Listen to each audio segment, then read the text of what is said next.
Okay, so I would like to say some things before we start this game, IG versus OG.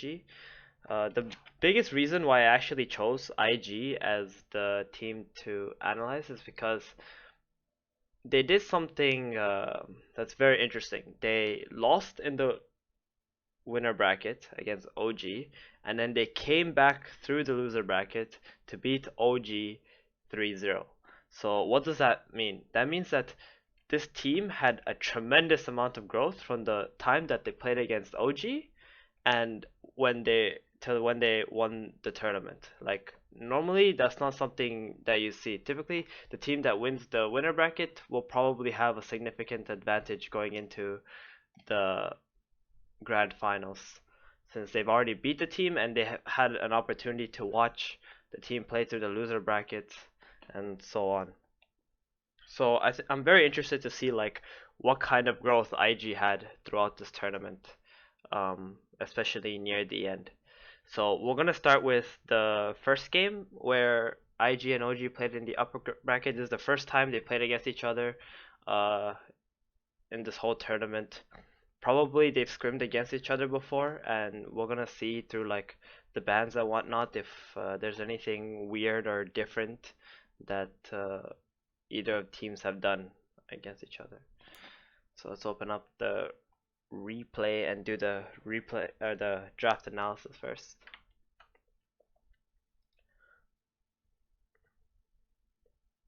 All right, guys. So OG versus IG. The draft has started. Seems that OG's OG turn is to first ban. pick. So during this tournament, most teams did prefer to have first pick. It meant that you can get heroes like Monkey King right away, Magnus, these kind of heroes. Which means in the upper 10 bracket seconds there wasn't remaining. really a seeding thing that 5 allowed you to seconds get remaining. the choice. So this means that OG probably won the coin toss Radiant in team this first ban. series. And OG is gonna start with the Magnus ban. So throughout the groups in this tournament, IG OG's turn to was ban. actually the only team. No, I wouldn't say the only team, but Group B had a big favor for Magnus, that's for sure. And OG, looking at their drafts, they didn't necessarily take this hero, or they didn't really rate this hero very highly in comparison to IG. So it's kind of weird that they would ban Magnus first if your first pick, especially if you were someone from Group B. But OG have decided to ban this Magnus out since they know IG highly rate this hero. So that's gonna be their first ban. And to be honest, like banning out Magnus when you're a first pick in this tournament, I felt like it wasn't a very good thing for any team. So already I would feel that OG is on their back foot just because they have to like ban out this Magnus. And then IG ban Enigma out for that. So OG in this tournament, they were playing this Orphan Enigma that no other team really used, and I thought it was pretty cool how they ran it. Some games they ran it with like a roaming support, and S4 would play Enigma, he would just go into the jungle, and this roaming support would just sit in the offlane and soak XP, and then this hero would always become this late game beast with his Midas and the cooldown reduction. And there were some games that he played in the groups that were really profitable. Was it groups? Well, groups or the main stage? I forgot which one. Where S4 played this Enigma and he was literally unstoppable the moment he got his Octarine refresher. And it was a game where they had Alchemist as well.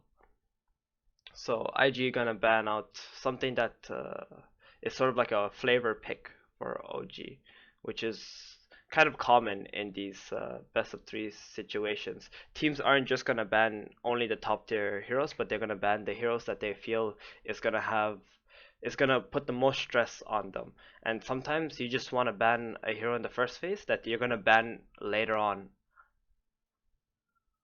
So this Enigma hero could easily be a hero that they might have wanted to ban in the third or fourth pick, but they fear that OG could just first phase it, so they would rather just get rid of it and just take it out of the game completely right away. So for the next pick, our next ban, 10 seconds remaining. 5 seconds remaining. we're just gonna go with the Earth Spirit. Radiant team ban. So this is kind of surprising, right? For OG to ban Earth Spirit. This is a hero that Jerax loves to play, and it's like I guess you would say it's like one of OG's signature heroes, but they decided to ban it from first pick, which means that they could take it here, but they would rather not. So what does it mean? Earth Spirit was actually one of the heroes that most 4 position supports like to play against Monkey King. They thought that it was a hero that can actually contest his roaming on the map. So it's very important that if you're going to make a trade for Monkey, that Earth Spirit is in the pool. So why I think OG banned this Earth Spirit is so that they themselves can get Monkey King right here. And this Earth Spirit ban can also trigger IG to ban Monkey King themselves, so that OG doesn't just get a free Monkey King. Looking at the drafts of the other games that IG has played, Earth Spirit was pretty much the only hero that it seemed they were comfortable to give the enemy Monkey King for. And with that, we're most likely going to see the Monkey King ban right here. 10 seconds remaining. 5 seconds Yeah, remaining. and there it is. So this pretty much, like, to me, solidifies the idea that IG and OG both believe Earth Spirit to be a counter to the Monkey King, at least in the early game, so that you're able to contest them to whatever lane the Monkey goes to. Like, Monkey has 2 things he can do, right? One, he can either just roam the map with his tree dance, or 2, he can safe lane, zone, or go wherever they carry us. He's just gonna go there and he's gonna zone them with his Jingu mastery. And if he does either of those, then the Earth Spirit has potential to counteract that. So if, let's say, he's gonna do the zoning with his Jingu mastery, the Earth Spirit can just be roaming on the mid lane, for example, and suddenly you're applying pressure elsewhere while Monkey King is just doing his thing. And if Monkey King starts with Tree Dance, then Earth Spirit can always counter gank whatever lane that he expects Monkey King to go on. So these 2 bans actually give a lot of information about both of these teams, and some information about like how you want to play against Monkey King. 10 seconds remaining. We're going on to the first pick here. So Visage is gonna be OG's first pick. This pick sort of like puzzles me still. I know OG played it quite a bit in their groups, and they like this hero. So the only like thought that I've had with this hero is that he's a extremely powerful team fighter, and he sort of just hides your picks. Right now, like heroes like Gyrocopter, who actually counter Visage, aren't really popular. There are some other heroes that are pretty good against him, and ever since they nerfed the Gravekeeper's cloak, like before, how the cloak had some buggy mechanics where you would just get layers back or something. I actually completely forgot what it was, but I remember speaking with AUI about this, and he did tell me that Visage isn't as powerful as it used to be ever since they changed the Gravekeeper's cloak. But anyway, regardless, the main reason why I think they picked this hero is because he's just a really powerful team fighter, and you can just sort of hide your draft, I guess, by just first picking a Visage. Like you pick a Visage, and then IG is gonna like pick 2 heroes here, and you're not really gonna be able to just straight up counter a Visage. And I don't really know if you want to counter a Visage. Like, this is just gonna be a 5th position Visage played by Fly, and it's not really a hero that you want to counter. So let's say you just pick 2 heroes here. I guess OG would have a pretty good draft advantage going into the next pick. And also, I think I guess I forgot to mention that Visage was pretty strong in the tournament against the supports that people were picking. For example, Crystal Maiden, Rubik, even Nyx Assassin, these heroes, they're not that good against Visage, especially against his familiars. So let's look at how IG respond to this first pick Visage. Tinker. Lifestealer, Tinker. Alright. Lifestealer, Tinker. So Lifestealer is actually one of the heroes that IG was just straight up first picking in this tournament. They really liked this hero for burning. It's a really annoying hero to play in the safe lane and to play like for the enemy to play against. You look at a Lifestealer, he has Rage, he has Infest, he's like impossible to gank. So when you pick a hero like this, you allow your supports in the game to be very free. You can do anything with them. You can roam the map, you can just go to his lane. You always have kill potential because he has a slow on this lane. So it was a very powerful pick here.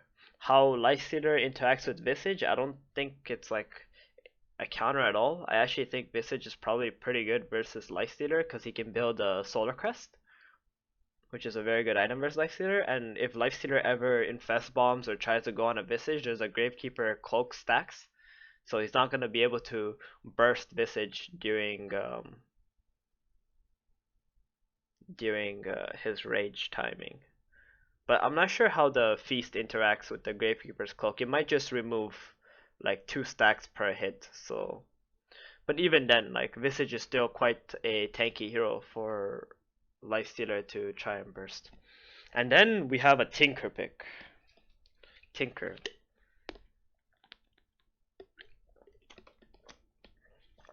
This hero, like, they did this before, right? They did this against Empire in game 1. And this is kind of like, it's really weird. Normally what we would see here is a Lina from IG, because it would be like a mid hero who can also be a support. But here they decided to pick Tinker right away. So what does this mean? And how are they able to just pick a Tinker and not get countered? Like how are they confident enough to do that? So if we think about if we think about Tinker counters, it's heroes like Nyx Assassin, Clockwork, Anti-Mage, Storm Spirit, like these kind of guys is what you want to pick against Tinker. So and most of these heroes will actually be countered by this Lifestealer. So I think how IG think is like if you open Lifestealer and you pick a Tinker second, then it doesn't matter what the OG pick, they're gonna have a very poor game against Lifestealer. And now everyone on all of OG's heroes are gonna have to counter this Tinker, because Tinker is actually one of these heroes where you're gonna need multiple counters to effectively stop him. If he ever gets going, he gets his dagger, balls, you can't get on top of him, the game just becomes impossible to play. You can't push towers, and that's why you need these counters to be able to play against Tinker. The only thing that I didn't like about this pick is they did the Lifestealer Tinker from second pick. When they against Empire, they were first pick. They first picked Lifestealer, then they picked the Tinker. So Empire had already picked 2 heroes. They got to see 2 heroes, and then they can just ban 2 more Tinker counters. But here they just picked it from second pick. So OG have 1 free reaction no matter what they do. Like no matter what IG will ban, they will have this 1 free reaction right here. So let's see how OG will decide to react to this. OG's Oh, I turn guess to I should pick. also say that like Tinker is one of OP's best heroes or something. In this tournament, he either played Lina, and if he couldn't play Lina because they didn't think they thought it was a bad game for Lina, they just picked Tinker and then put the Lina support. So let's see. The hotkeys for 10 seconds the remaining. speed doesn't work 5 seconds on remaining. the draft screen. Reserve time. Alchemist. Radiant team ban. So OG, they just decided to pick Alch. Alchemist, one of OG's best like go-to heroes, I guess. They really like these Alchemist Naga heroes, illusion-based heroes, heroes that can give them vision and such. And they pick it into the Tinker and Lifestealer. So Alchemist versus Tinker, I think it's pretty good for the Alchemist. until it gets to really late game where Tinker gets like Hex and Dig and 5 and stuff, then Alchemist is very vulnerable to that kind of stuff. But like early on, this hero he can Tinker's like constantly pushing in the lanes into you. You're gonna get a lot of farm on your Alchemist. You have Radiance for the team fight. You have Chemical Rage, very good spell against Tinker, like sustain spells. Like you want these sustain kind of heroes against Tinker. So even Juggernaut with Healing Ward is very good against Tinker. So Alchemist, like picking him against Tinker will somewhat ensure you a good game, especially in a meta where people just go straight up into the jungle if their lane is too hard. Like Alchemist versus Tinker is not a very good matchup in the mid lane. You're not going to farm that much. Maybe you'll be fine for the first 3 waves, but after that you're already going to want to go into the jungle and just farm there. So I think OG are quite fine with just picking the Alchemist versus Tinker. But Alchemist versus Lifestealer, I'm not really sure about this one though. I personally think that Lifestealer is a very good hero versus Alchemist. His timings are very fast. He gets armlet around, let's say, at 11 minutes or something, right? With phase boots. And or maybe he even goes Midas armlet, which is completely fine. And you're probably gonna have it before Alchemist even reaches his Radiance. So you get those items, and then you have some kind of bomb hero. These bomb heroes, like let's say Slardar or Earthspirit. Earthspirit's banned in this game, but just for example, you have these bomb heroes, and then you just go and find this Alchemist on the map. Because what you did is you placed wards ahead of time to see where the Alchemist movements are, and then you just catch him. And if you catch him, and you catch him before he gets to his Radiance, it's gonna slow down his timing a lot. And even going into the late game, this hero can still fight against Alchemist. He has very good tools, extremely tanky, and Alchemist can't really man fight him. So for that reason, I don't like this. But OG still have like 3 other picks where they can now just try to counter this Lifestealer if they want. Alright, moving on.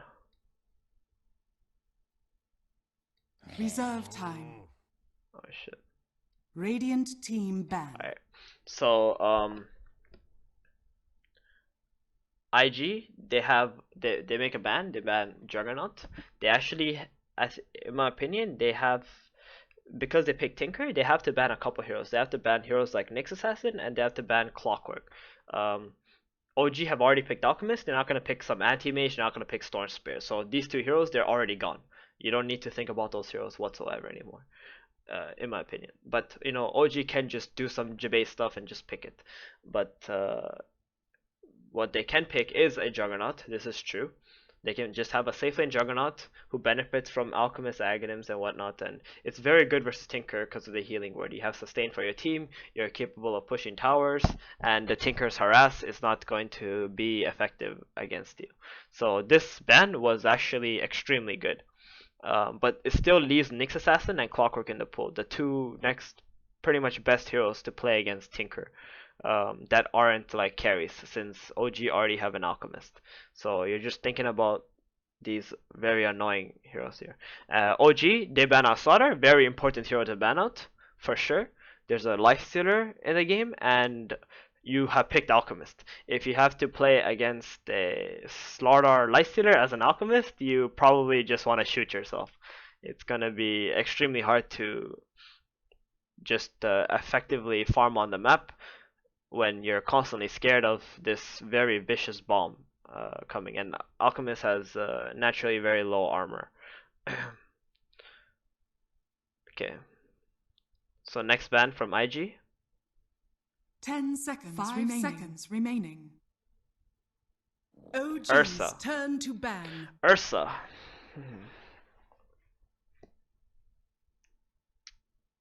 Ursa's kind of weird, right? I think Ursa's kind of weird, of a weird ban, because this Ursa ban is not a Clockwork or a Nyx Assassin. Maybe IG feel like the OG is gonna get either of those heroes. Not sure, but they just banned this Ursa because maybe they just want to give Lifestealer a good lane. Because what OG can do is they can pick Ursa and they can just aggro trial into Lifestealer, or they can just free farm an Ursa and he can go contest Lifestealer's farm um, at a higher level. When Lifestealer is still trying to finish his armlet, or he's trying to finish his Midas armlet, whatever. But to be honest, like if they pick Ursa here, if OG pick Ursa, I think the Tinker is going to be like countering both these heroes. Like Ursa's not a good hero versus Tinker by any means. He has a way to sort of get on top of Tinker, but it's extremely difficult. And there's gonna be a point where Tinker is just gonna have Aghanim's, and this laser is just gonna hit everyone on OG's side. And even if Ursa uses ult off, he's just gonna refresh and use another laser on you. Then there's gonna be hexes, and it's a very messy game for Ursa going into the late game. At least that's what I think. But I think IG really value giving Burning a good game on his Lifestealer. Like this, like even if they ban this Ursa, I think OG, if their plan is to screw with Lifestealer, they can just pick a Weaver instead, right? So it's kind of similar heroes for that reason.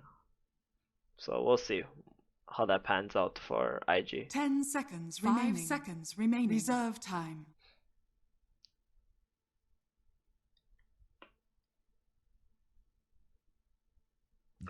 So they took their time with this next ban.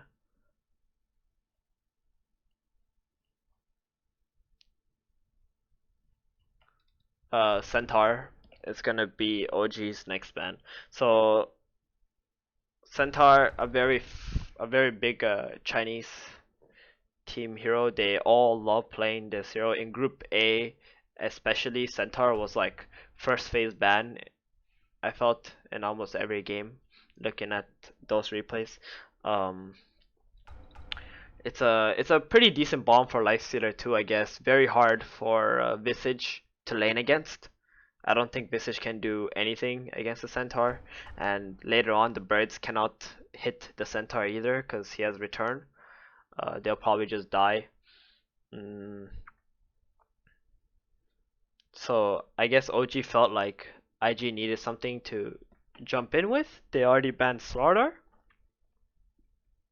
so that was very good. And then they banned a Centaur. So these are the two AoE stun heroes that IG needed, pretty much. And OG saw it coming. They definitely need these AoE stunners. It's extremely difficult to teamfight if you don't have these AoE stun heroes on your team. And you especially want them when you have a Lifestealer. It's much easier to play the game. So I'd say that's a very good ban there. So let's move on to the next IG pick. Ooh, Nyx Assassin. Alright, so this is a very interesting hero that they picked right here. Nyx Assassin. Why did they pick Nyx Assassin? I think the main reason why they picked Nyx Assassin is so that OG can't get Nyx Assassin. They already know that because they banned Juggernaut and Ursa, that Nyx Assassin is gonna be a very annoying hero to be left in the pool. It's a very good hero against Tinker. He has Spike Carapace for when Tinker uses March, and that's pretty much enough to just counter this hero. When you Spike Carapace and he's inside the trees or something, you can always see the particle effects of the Carapace in the trees, and you will know where the Tinker is, and you'll just jump him and catch him from that. And Nyx is just a very good hero at catching Tinker. He's an Invis hero. Who has 2 stuns and mana burn. Obviously in teamfights, 1 mana burn on Tinker and he already has to go to base. So it feels awful. And if we look at Nyx versus OG's heroes, I think it's very bad versus Visage. You have Gravekeeper, you have a Grave Chill against the Nyx. He can just slow him. The Carapace won't really do much against that. It lasts longer than the Carapace duration, so it's kind of hard for Nyx to play against. And then there's the birds. The birds just don't care. They're just gonna be on Nyx and they'll probably kill him. So That's not a very good matchup here. But against the Alchemist, I think it's a very, very, very strong matchup for the Nyx Assassin. He can find the Alchemist, he can use Spike Carapace for the Radiance, he can always stun him, and he can chain a stun with the Impel, and Mana Burn is really annoying for Alchemist. He's a hero who buys Octarine, and secondly, there are games where he just has to buy Shivas. So this is probably one of those games where the Alchemist probably won't be able to afford to get a Shivas. Because if he does, this mana burn is going to destroy him. And he's not going to have the mana regen to sustain that mana burn. So for that reason, like, they got a really powerful pick here where they stop the enemy from getting it, and it's a pretty good hero against OG's mid. So that was nice.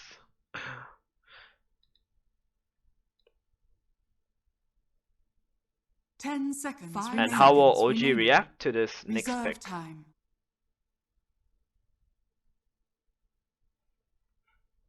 Radiant team pick. Vengeful Spirit, huh?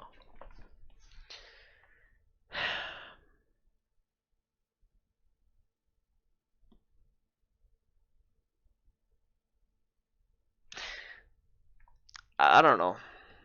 This Venge pick, like, it kind of puzzles me. I actually don't know why you would just take a Venge here, to be honest. The way I see Venge, okay, let's think about this objective. Like, what is Venge? What does Venge do for you? Venge is a hero who has a strong aura and a minus armor, so it amps your heroes. It can make all your heroes very strong. She has a single target stun and she has a save. So most likely this hero picked here is mainly for the save, I would think. And I guess like the Terror could be also very good here because these three heroes combined, they can kill Roshan very fast. And they can actually sneak Roshan as well extremely fast with the heroes that they have here. But the Venge itself, like, it's an extremely weak hero versus Tinker going into the late game, in my opinion. She does have swap for the Tinker, and it could be annoying for Tinker to play against, but you still need to be able to find this Tinker first off. But like the laser versus the Venge, like, it's much more of a counter, I would think. She's okay versus Lifestealer. Venge is a hero who can actually man fight a Lifestealer in a way, so that's alright. But what I don't like about this is, like, you pick Venge third pick, right? You say two things. One, if she's a support, you're not gonna have any roamer on your team. Like, that's just it. Venge is not a hero who can roam. She's not a Nurse Fish. She's not a Monkey King. She's not a Slardar. Like, she's none of these heroes who are capable of roaming. I guess like some of those heroes were also banned out, but that means like you really don't have any roam potential on your two supports. And say you are a core Venge, which I'm beginning to see why they would want to pick a core Venge. So if you're picking a core Venge, it means you have a very vulnerable lane, especially if IG decide to counter the fact that you are a core Venge. Like, IG, like, Burning has played a lot of core Venges before, and he knows the pain of when people run into his lane and make sure that he just doesn't farm as a Venge. Like, this is a kind of hero that needs free farm in the safe lane, and if she doesn't get free farm in the safe lane, it's extremely hard to just come back from killing creeps with Vengeful Spirit. And for her to make actions when she's behind, the only real move she has is like to take Roshan, pretty much. So for these two factors, I feel like it's kind of a negative pick. I could be wrong on that, of course, but for now I don't really feel good about this Venge pick. And I guess like what I said about why I see this being a core Venge is because they IG picked Nyx Assassin. So because of this Nyx Assassin, OG probably think like IG's lane cannot be that powerful in the off lane. So they picked this Venge, and if they can't aggro challenge with the Lifestealer against the Venge, of course. So if the Nyx Assassin is an offlaner, like, I think they're just assuming the Nyx is an offlaner, then she's most likely going to receive free farm for the first 8 to 10 minutes of the game at least. So for that reason, I think IG have an opportunity to change something up here with this Nyx assassin. So let's call this like the debate or something. The debate here is that they pick this Nyx, they pose it as a core hero, because Boboka likes to play just these roamers, and Nyx isn't really a roamer in the early game. And now they're like waiting for OG to maybe screw up in this draft in some way.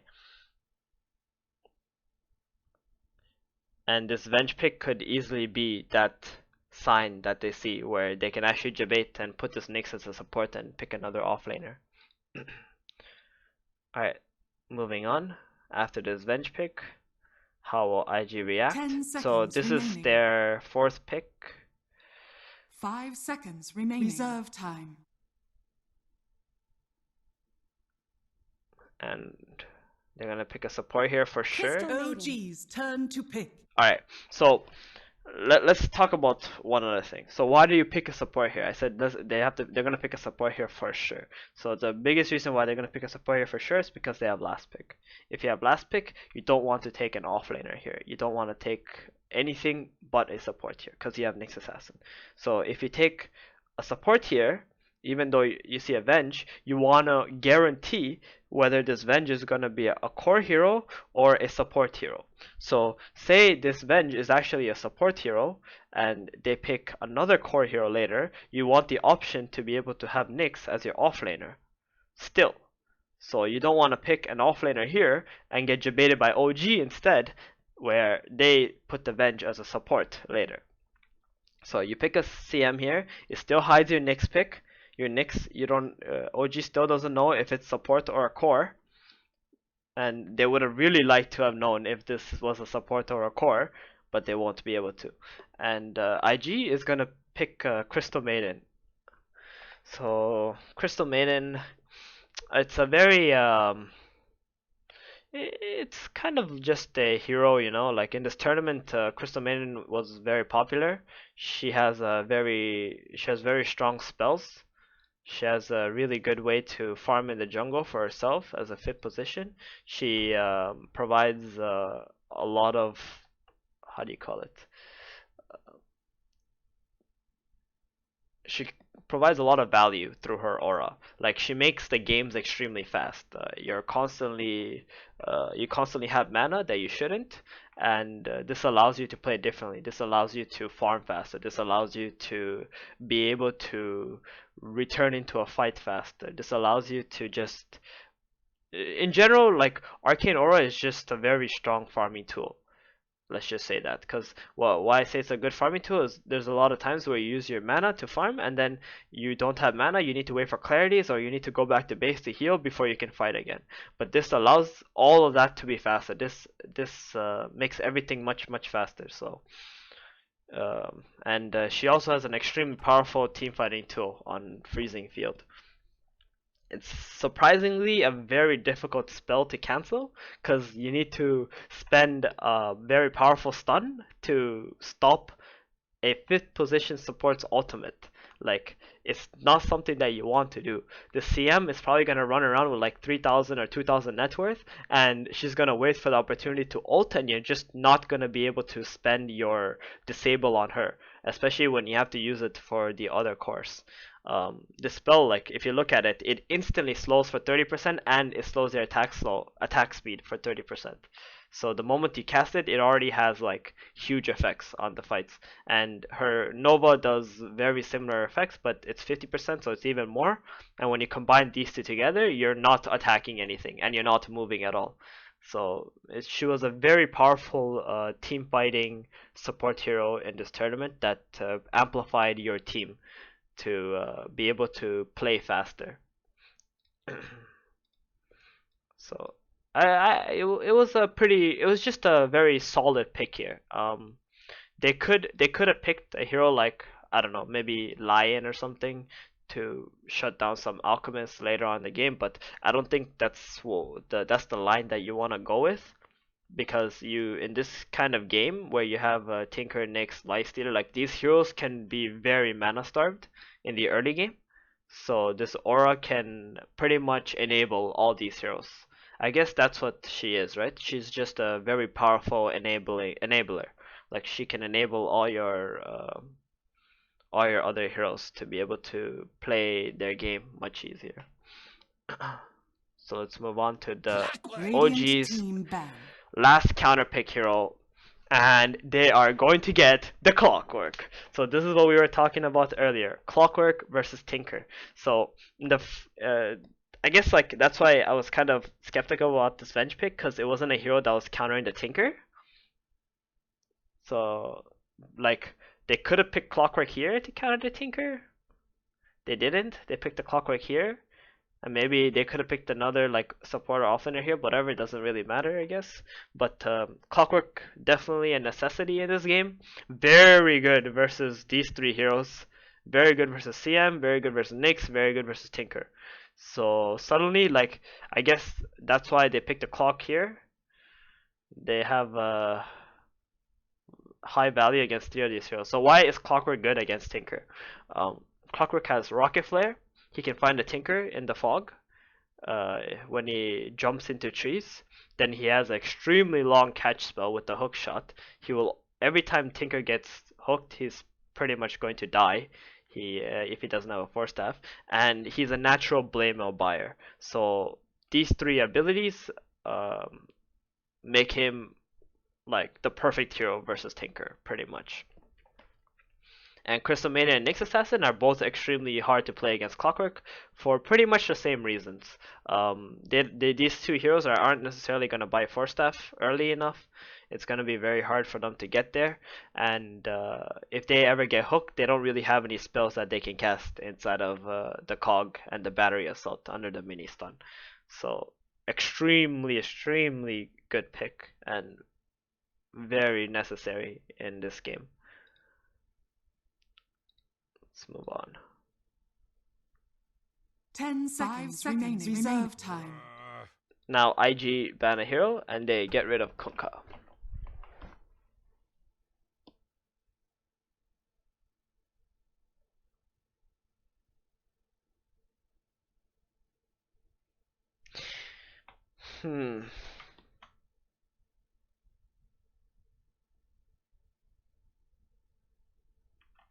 I I don't know about the Kunkka ban. I think this ban is kind of weird, right? Like I'm just gonna take a quick look at OG's heroes and see if they ever even play Kunkka. No, they have not played Kunkka. Oh no, they have played Kunkka actually. They played Kunkka against Empire, one game. They played two games with Kunkka actually. Alright, that's fine. No, that was a very solid ban. Then they played against Faceless and they played against Empire with Kunkka support. Alright, that makes sense. I thought like this was some kind of ban that they made because there were like during DAC there were some teams that were just playing this hero in scrims and stuff. So no, I see it. So the Kunkka banned out because it's a very powerful team, another powerful team fighting support hero. They don't really want to play against Xmark on their Tinker and stuff. Like Lifestealer is actually quite good versus Kunkka, but this hero is like very strong in a Trilane with Venge and Visage. So I can see it. It's just a strong team fighter and can work with the Venge and Visage. So they're already expecting this Vengeful Spirit to be a core hero for sure. Like it's just that's what IG are expecting. Which means like they're already planning the debate right here. They're waiting to see the last hero so they can counter this Venge with their last pick. Since they were second pick, they got the absolute last pick over here. And OG's last ban will be Legion Commander. Alright. So Legion in this tournament was an extremely powerful offlaning hero. She was able to apply very high pressure on the lanes that she went against. She has very high HP with Poison Shield, extremely unkillable. She has a purge spell, which makes her strong in the lane against Visage. She can just purge off the Grave Chill and walk it off. So I can see it. It's a good ban. I'm not so sure like how powerful it is versus Vengeance stuff, but I guess with Legion and CM together, like this Legion commander can just snowball out of control. If she just keeps spamming her first spell, overwhelming odds on the lane, and keeps harassing the Vengeful Spirit with the CM aura, it's gonna be very hard for OG to play against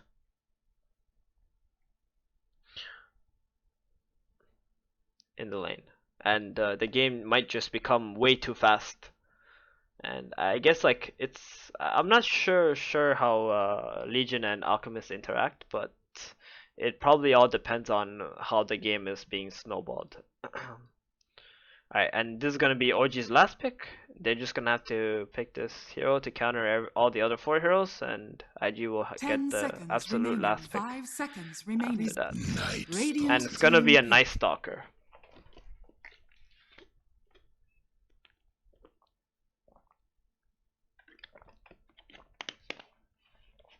Hmm.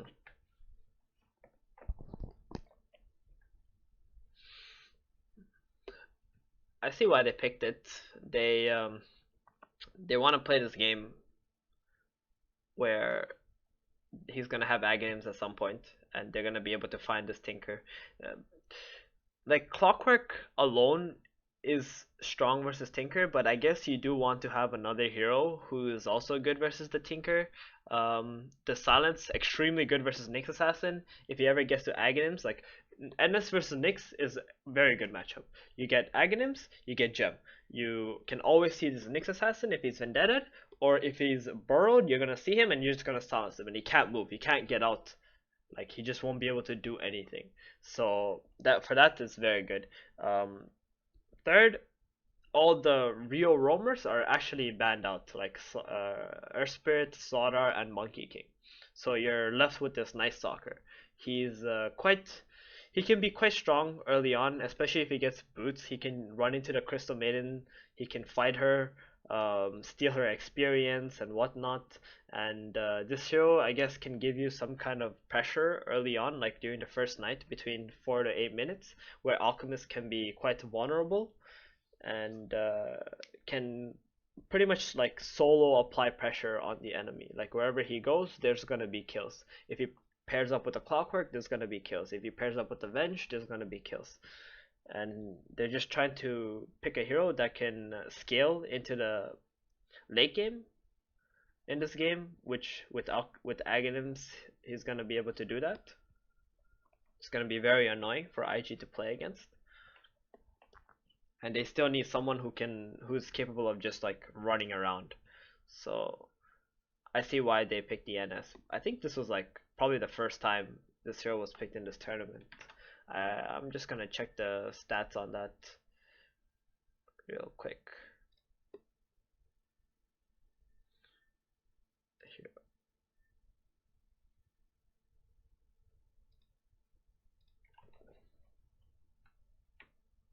So Night Stalker, yeah, one game. This was the only game NS was picked during this tournament, or during the actual LAN, and I can see why like it was a pretty decent pick. Also, like I guess we should say that Fear is a very good spell versus Lifestealer. This silence is extremely long, 8 seconds duration during night on Lifestealer. So if he does not have Rage up, you cast it before Rage or even after Rage, Lifestealer is gonna have a very hard time being able to fight into these heroes later on. Um, so it's good. It's good. And Tinker is obviously not going to be able to just blink into some trees with some NS roaming around the map. With this hero, if OG ever get ahead in the game, they're going to be able to just choke out IG, and Tinker 10 won't be able to seconds do remaining. what he wants to do. 5 seconds. Ooh, and there it is, the last pick, Batrider. So this last pick, Batrider, very clutch.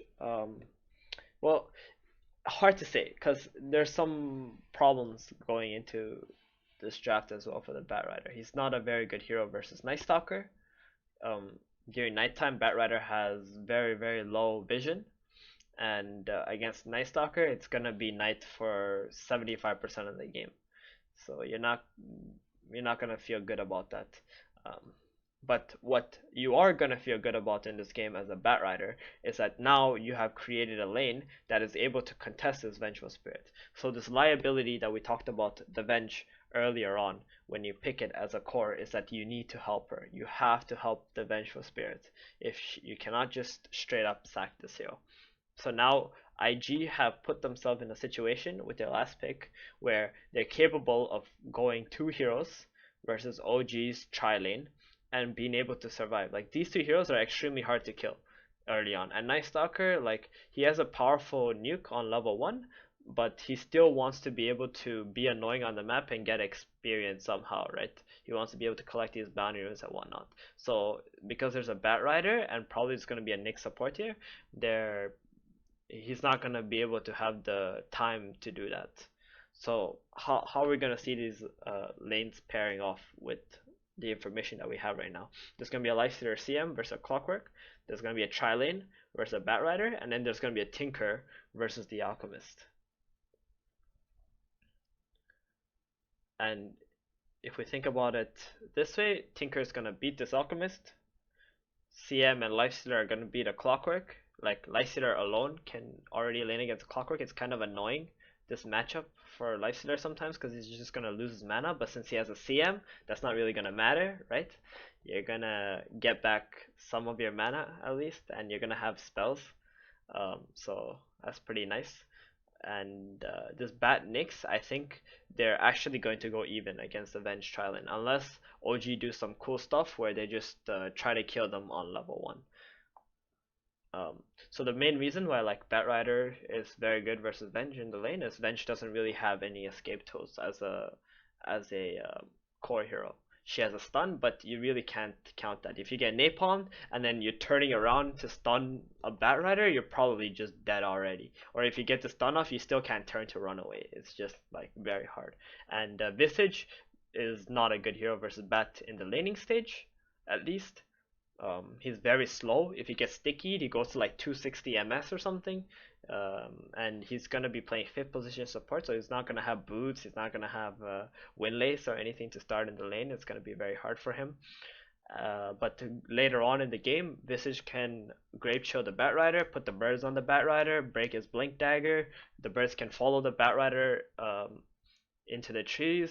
So it's a good matchup later on, but during the laning stage it could be really hard. So IG are going for the triple threat on the lanes in this game. Like this is something that we will probably see in the future games as well, but throughout this tournament IG really like doing the triple threat where they have 3 extremely powerful lanes and they're gonna make you screw up somehow. They will already plan as to how you're going to lane, and they will think about all the options you really have, and they will always try to screw you up. So before we watch this game and see how it all plays out, the biggest thing I want to look out for is pretty much how the Tinker draft worked out. Your second pick, you just first two your 1 and 2 position heroes, how that worked out for IG, the impact Venge is gonna have in the early game, and see how it works out later on, and how the Alchemist will play out as well. Because looking at these heroes, like Alchemist is, I don't feel like he was countered too hard.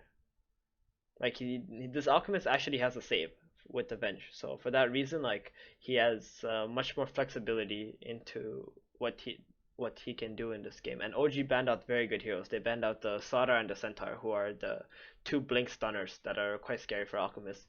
So I guess that's one more thing we should talk about is like what bombs that IG have in this game. They have a Nyx Assassin and they have a Batrider, right? So Batrider bomb is like, it's kind of mediocre, to be honest. Like you can only really bomb if you're right before you go into a team fight with these two heroes, because you can't just like infest a Bat Rider and just have him look around the map, right? If you do that, that means like you're not really pushing out lanes. You do have a Tinker for that, but you still want like multiple heroes pushing out lanes, and it means that your third position and your first position are off the map. So two of your cores are just off the map, not farming, and they're only looking for a kill. So it gets kind of awkward when you do that. You normally just want your four position support to be your bomb if you're just trying to apply pressure, because then you're gonna have two of your cores just farming out the map, and that becomes extremely stressful for the enemy. So Nyx can be a bomb in this game too. That's for sure. And against Alchemist, he's gonna have the Carapace into stun for the Lifestealer to be able to kill him. So I guess we can also watch out for if the Nyx Assassin is capable of catching this Alchemist out in this game with the Lifestealer.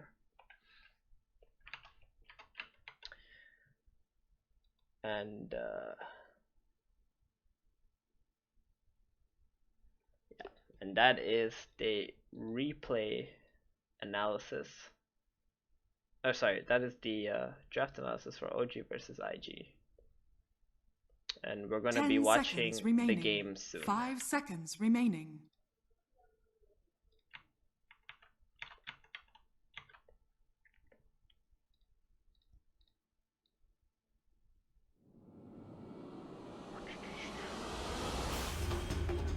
IG versus OG fight.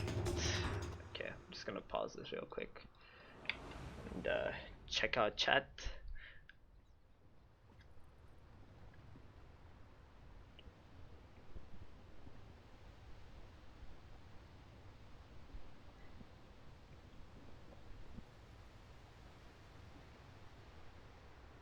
Um, we're gonna put this up on YouTube after I finish, or like in the morning, I guess. Actually, probably after I finish, put up on YouTube, or when I finish my stream. Isn't CM bad versus Visage? Yes, CM has a very hard time playing against Visage. Visage birds are extremely annoying for CM to play against.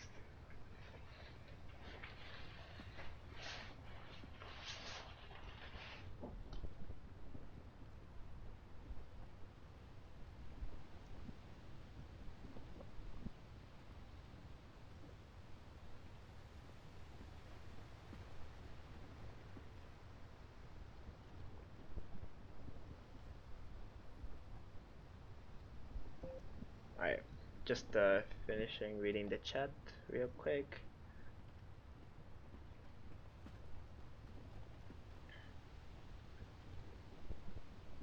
Alright, I guess one more thing we can say before we go is like OG actually have 4 Aghanim heroes in this game.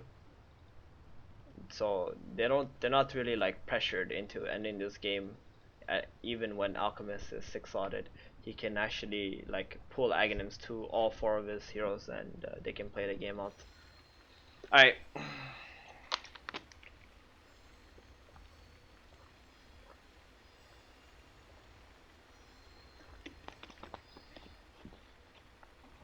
Okay, IG versus OG, game 1, game analysis time.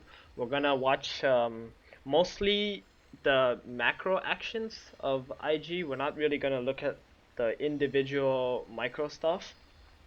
We want to see team movements. We want to see how they react to pressure from both sides, OG and IG, and like how they play around objectives, things like that. So the game's going to start. We're gonna see teams smoking and TPing out most likely. So let's see what they want to do in the early game.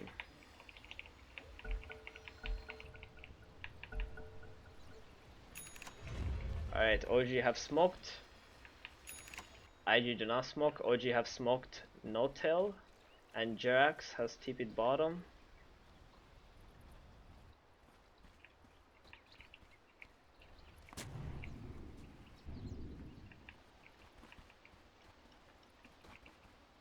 Alright. So let's see what happens here.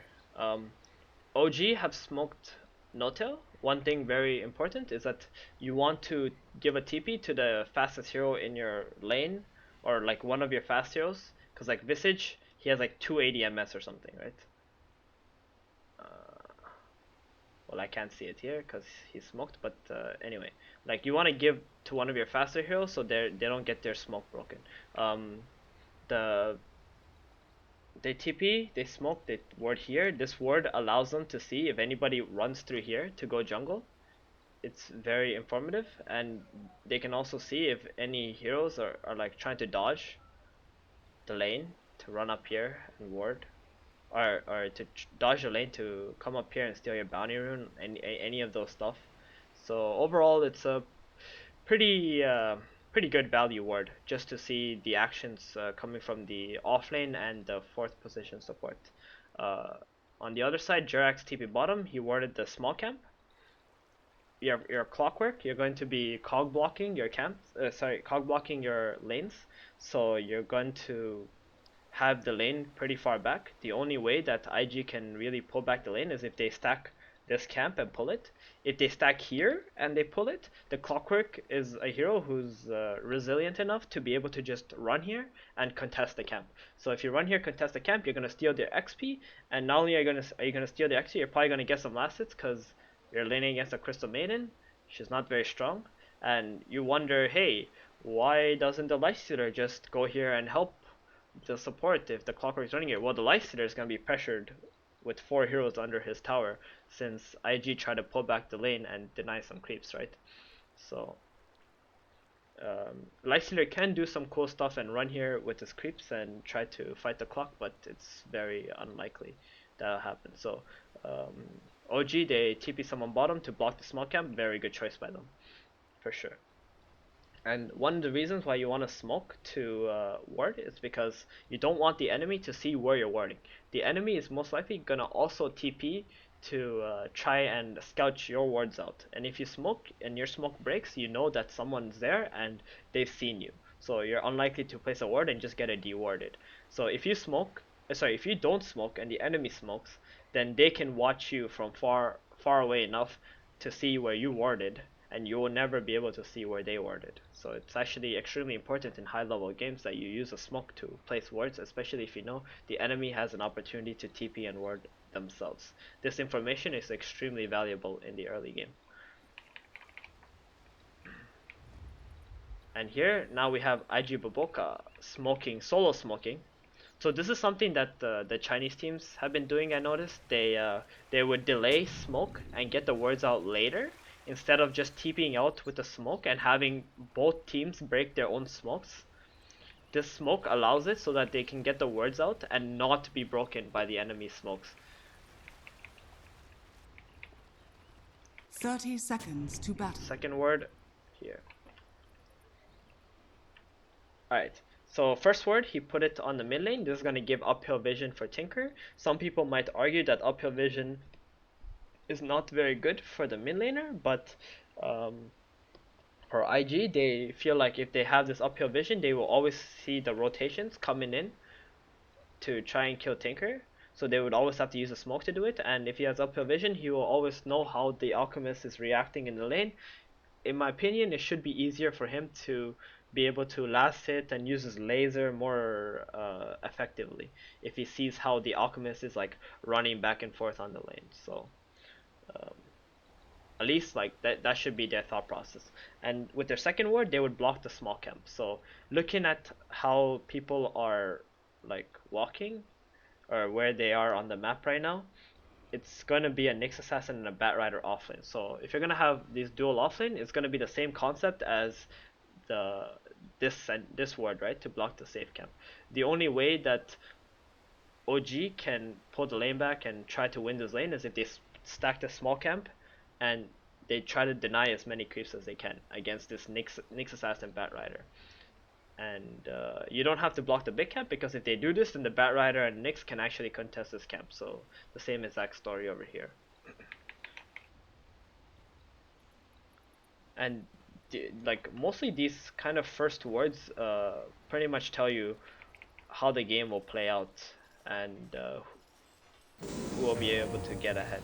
So this word spots out Vengeful Spirit and Visage. They think like he came to Alright, I guess I should go back to show that.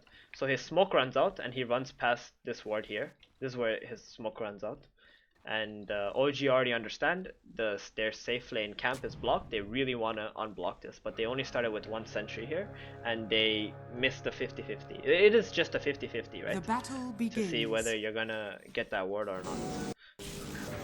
And as soon as IG see this, the Lifestealer and the CM understand that there can only be 3 heroes on this boundary, so they try to see if they can contest the battle begins. The Alchemist and try to take his rune. If you ever steal Alchemist's bounty rune on level 1, he's super screwed. Like, this 200 gold is way too important for an Alchemist. But they see the Night Stalker here and they decide that it's not worth to lose all their regen for this bounty rune, and they just back off. Very smart choice. They're just, you know, testing the waters, see how it goes. If the enemy don't show up there, they're being greedy, they're going for some blocks and whatnot, you're going to just get a free. You're just gonna get a free rune. But so one thing I guess I should say is, like, by going here, they force the NS to stop blocking mid lane because he had to come help, and now the creeps are not going to be on Alchemist's hill. And in a match where your 1v1 mid is very, like, difficult for an Alchemist versus Tinker, you want the creeps to be on your hill. So it's much easier for you to pull aggro and last hit these creeps, and it's much harder for the Tinker to harass you.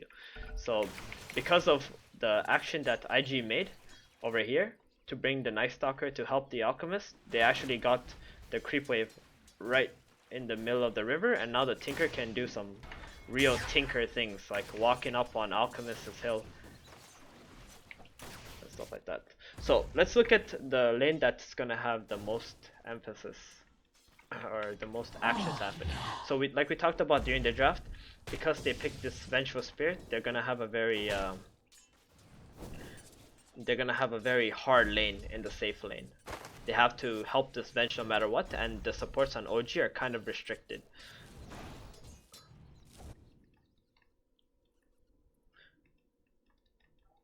So this is what we talked about, right? That you pick a bench, you need to give them free farm. And now the supports on OG cannot move around. Where IG have a Lifestealer in the safe lane who can fight against a Clockwork one-on-one, doesn't care, and which means that IG supports are free to do whatever they want. And in this case, Q is just gonna do some pulls in the safe lane. He's gonna side pull here. And Burning is already pushing the lane out. So this side pull is kind of good, right? Because what happens is Burning started pushing the lane out immediately, and now he has still 4 creeps against the next wave coming from S4 here. Which means that Burning's creep wave is not going to be down here for when he needs to kill this creep wave.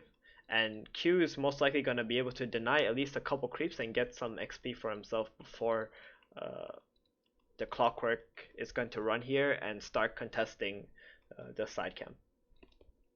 So talking about free supports, Boboka is only able to come to the offlane and lane with his Batrider because they have a Lifestealer in the safe lane and OG have a Venge in the safe lane. So this weak carry in the safe lane, or a vulnerable carry in the safe lane, is a better word to use. It's not very weak. Venge is a very strong carry in the safe lane. Like, she can deal a lot of damage, but she's also vulnerable because she does not have, you know, rage or some kind of escape mechanism. So now they're able to have a 2v3 in the offlane, pretty much a jungle Crystal Maiden, and a pretty easy one-on-one for Burning here on the Lifestealer, and then absolute one-on-one for the mid lane for the Tinker versus Alchemist. So looking at the lanes, I would say it's very, very highly favored for IG at the moment.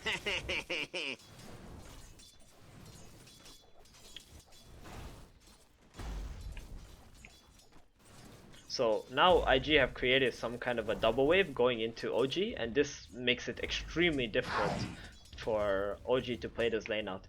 I guess we should say that OG bought a sentry right away, a second sentry. Very important that you do this. If you don't catch the word on your pull camp and you are playing against a lane that is much stronger than you which is Nyx and Batrider, they're gonna pressure you. You just need levels on Visage and Night Stalker. You need to buy that second sentry and deward it. So this camp is like very easy to deblock. There's it's pretty much a 50-50 if you don't get it. So they get the second sentry, they deward, they have a 1 minute pull, they do a single pull here. So what that means is this wave is gonna go back and it's gonna hit the wave here. And Night Stalker is doing a very smart thing at this moment in time. So this double wave is gonna go into the Avenger Spirit. He's gonna farm this. He's gonna get quite a bit of levels.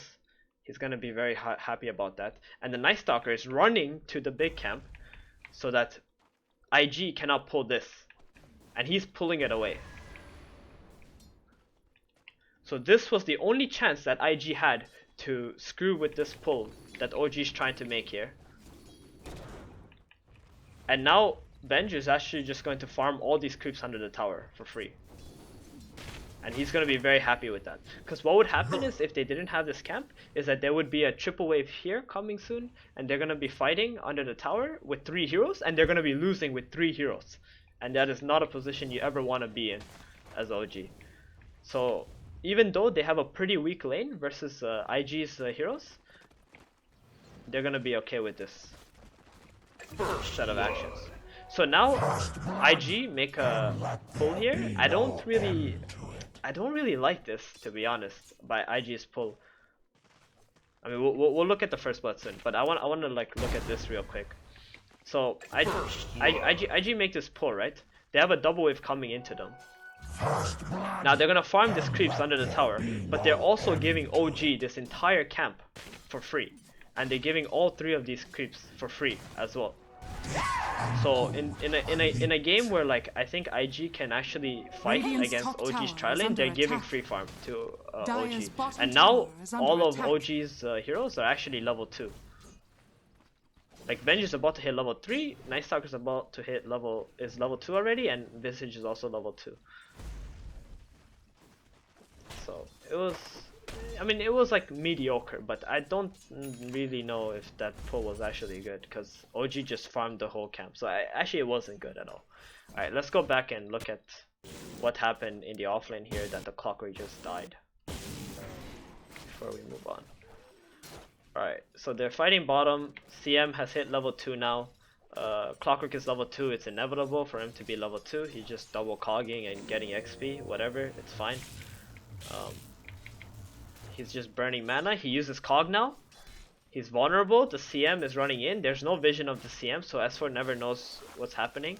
So where did S4 go wrong here? He uses cog. So when he uses cog, that's the only time he's not that strong, right?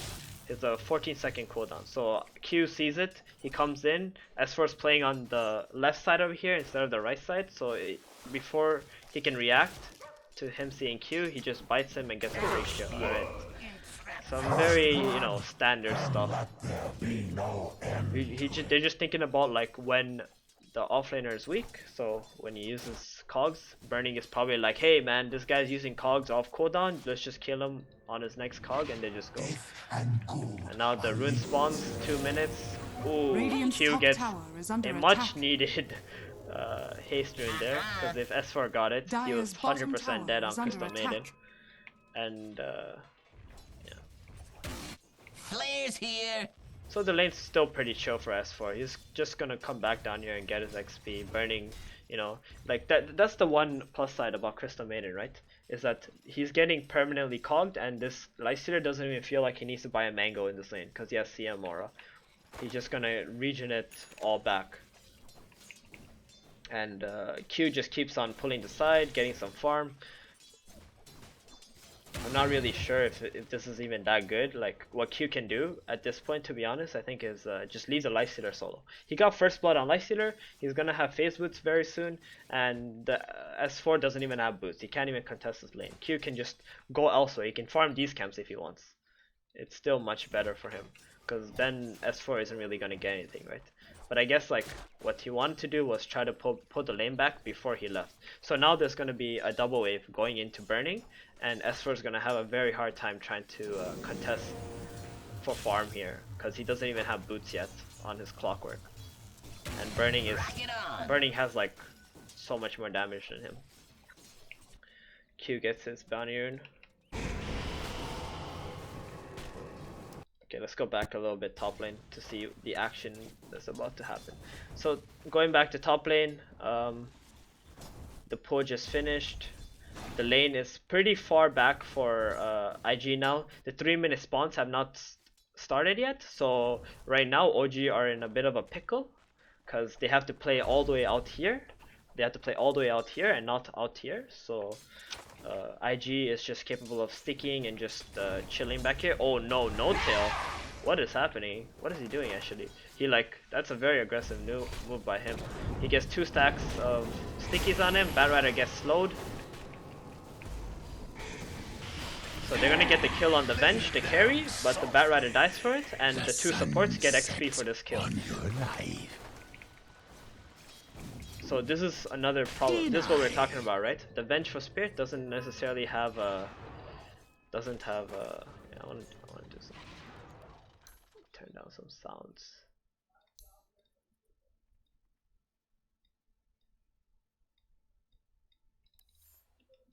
Alright, so the Vengeful Spirit, like I said, is a very vulnerable hero in this lane.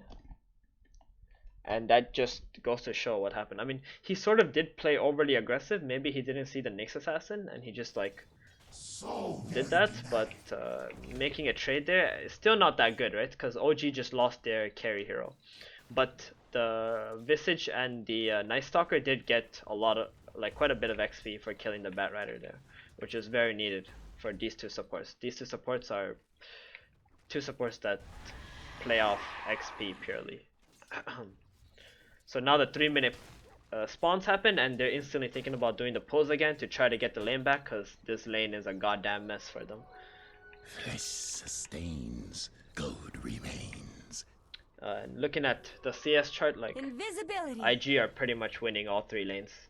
Tinker lane, it seems like it's quite even, to be honest. Like all Alchemist really wants is last hits. The Tinker has denies, but it's okay. And it seems like now Alchemist is just going to decide to go jungle because the wave is going to be on Tinker's Hill, and at this point it's going to be way too hard to try and farm anything. So a scan used bottom. S4 was playing a little up. He sees, oh, it's because of the Invis rune here. Q took an Invis rune under the ward here, and now they're just going to he just scanned out the CM. Gonna go back and look at top lane again. There's like so much shit happening everywhere on the map. It's actually so hard to watch everything. Still getting used to that. Okay, so he just saw him last hit, going to the side. Jerax gets a silence off. He did not scale Hunter in the night. It's 4 minutes in the game. He's level 2. He didn't scale Hunter in the night. So it's not something that you often would see. But this silence means that he could not use Firefly and run away immediately. And this allowed for OG to be able to just get the stun off, the slow, and get this really nice kill on the Batrider. They really needed that kill too. So now he's gonna have a 1-1-1 build. He won't have the level 2 Void for level 3, but that's fine because they got the kill off it. This is not something that you will see most Night Stalkers actually do, where they save the point and then they actually skill the silence. Because normally you need this spell to be even useful during the night. So they're just gonna stack some camps now. Visage doing a side pull, gonna get a double camp here. He really all this Visage is thinking about is just XP, nothing but XP, XP, XP. Very important that he just tries to get to level 6. Night Stalker trying to stack a camp for the Alchemist, didn't work out for him. And even though this is the first night, for OG, they really can't do any actions, right? Their safe lane didn't go very well. Their supports were under leveled, or at least the Night Stalker is under leveled. He's like level 3 right now, so it's very hard for him. He's thinking about is getting higher levels so he's actually able to roam around. And secondly, the Clockwork is only level 4 at the moment, so he's not level 6 yet. It's very important that the Clockwork gets level 6 to be able for him to do any actions as well. And they have a mid laner who's an Alchemist. So this first night, all Jerax is actually able to do is keep on securing the safe lane. They're literally just playing the laning stage, and they're going to play the laning stage throughout this night. So because it's nighttime, one thing OG have going for them is that if Night Stalker stays in the safe lane, it's very unlikely that IG is just gonna try and come here with only 2 heroes. They might consider coming here with more heroes, which is probably the decision they have to make if they want to apply any pressure on the map. And if you're playing against Alchemist, you have to be applying some kind of pressure. You can't just give him free farm just because one Night Stalker who's level 3 it's nighttime. It's nighttime because of one Night Stalker level 3. Like it doesn't matter. Like you need to come up here and you need to apply pressure. You need to do something on this map. The Light Stealer is just like owning this clockwork. Anyway, like this denies are just as cogs, right? It doesn't mean anything. He has 7 last hits versus Light Stealer's 31 last hits, and the CM wasn't even like laning. She was just doing some pulls. So it's a very one-sided matchup at this point in the safe lane. And Burning, like he's already building up a big wave. He's gonna be doing some tower damage pretty soon down here. So with the pressure already being applied from the bottom lane for IG, they need to think about IG needs to think about how they can apply pressure somewhere else on the map now. And let's see what they do. So CM is gonna be my main focus at this point. And the Nyx Assassin just gives a ward to the Tinker. Tinker's gonna get a lane ward, so I can see any rotations from the NS, it seems. And so the CM and the Nyx together are now gonna go to the offlane. So they understand that if they look at the scoreboard like this, NS level 3, okay, he's not that strong. Let's just try to go put some pressure there. So our other 2 lanes that are already winning will keep on winning. So Tinker puts a ward here. This is the rotation that they will see from the NS going into the jungle. It's the ward that will protect the Tinker in the jungle, so it's pretty good. Or the clockwork rotating from here. So now CM and Nyx are gonna go to the offlane and they're gonna try and apply pressure to the weak vengeful spirits. So the moment they enter this lane, they try to go on the Batrider, but surprise surprise, there's a Crystal Maiden in the lane now. But the Batrider does not have Firefly. And they're just gonna chase some harass, it would seem here, and no one would really die. But there is a shrine in the offlane, so IG are gonna be very happy with that trade. And now Jerax is gonna feel pretty bad. Like he has 10 stick charges, but even if he uses a stick, he's not really gonna have enough. So they both shrine up. Nyx will get some solo XP here, and they will just farm up and go back into the lane again. And this time, Visage is going to be the target. So, one very important thing is that right now it's 6 minutes in the game, and OG don't have a single word on the map. This is very, very, very bad, I think, for OG's sake. But it's hard, right? Like it's hard, but you need to like get it done. So this Visage, how he feels is that he needs to get this boots for sure. Like it's so important that he has his boots, or he's just gonna feel like he's gonna die over and over again in this lane, especially if someone comes here. So who needs to buy this ward is probably the Night Stalker, in my opinion. Because I think the Visage is upgraded courier already, and he's not really getting much. He didn't even get a kill. He has like 4 last hits. It's not very fun. But the Night Stalker got 2 kills, right? Like 1 ward is already like very, very big for OG in this game. Because if he gets this 1 ward, and maybe he even pops a smoke to get it, or maybe he buys 2 wards and he pops a smoke to get these wards out. But getting this ward out is very important.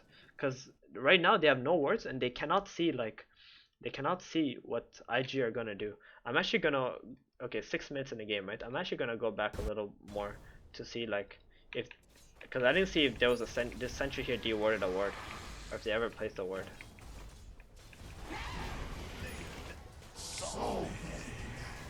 Invisibility. I'm just watching the minimap. So they put a sentry here. Boboka put a sentry here, and there wasn't really any wards. So they haven't really got any wards or anything else. Alright, so we're back to 6 minutes. So this is where we stopped. Okay, so no wards, like it's very scary in my opinion, because this they understand like Tinker is gonna jungle. He's not really gonna rotate into Tinker is not gonna rotate to kill an Alchemist anywhere, and Lifestealer isn't gonna rotate either until he gets like an armlet. So the only weak lane that OG have is this lane, and if they can get some vision, maybe on a shrine or maybe even a lane ward, like even attempt to get a lane ward out. They didn't really attempt, even though like IG are already prepared. They have a sentry here. Like they still need to get some vision out so they can see some actions. But right now, like I OG are actually fearing for their lives. They don't know where anyone is. All they see is some Nyx Assassin, the CM and Batrider are missing. This'll come in handy. Like anything can happen. That's why like this Visage, he's trying to like do something against this Nyx Assassin here, right? Because he's just sitting there in the lane farming creeps and he's very annoying, like very annoying. And now Batrider just walks into the lane and gets this free kill. And even No Tail is starting to get pressure now. But Night Stalker is back. Maybe they can try and get a return kill. No, very hard for them. Still level 1 Void. Maybe if he had level 2 Void, he would have got a kill because his first Void would have did a lot of damage. Because it like almost doubles in damage. So now they get another free kill. They're okay with that. Visage TPs to the shrine. He wants to stack ancients. So now OG are just thinking about how to enable their Alchemist as much as they can, and still thinking about how to get XP. Like this is the one thing about OG, right? They actually think a lot about this experience and how they can achieve Dire's top tower that. is under attack. And it's very good by them to do it. So now they get their wards. So 7 minutes in, they get their first 2 pair of wards, and they're gonna try and get this vision out. Maybe they could have avoided one less death and they could have felt a little less scared, but now this ward comes out. They're gonna put it right here. It's good, you know. It won't get dewarded by a sentry in the lane, and this ward will still be able to see any rotations coming to the top lane. Very nice. Radiance bottom And now the tower Alchemist is just gonna attack. jungle, and Visage is just gonna take over mid lane to get his experience. And he's just gonna put another ward here.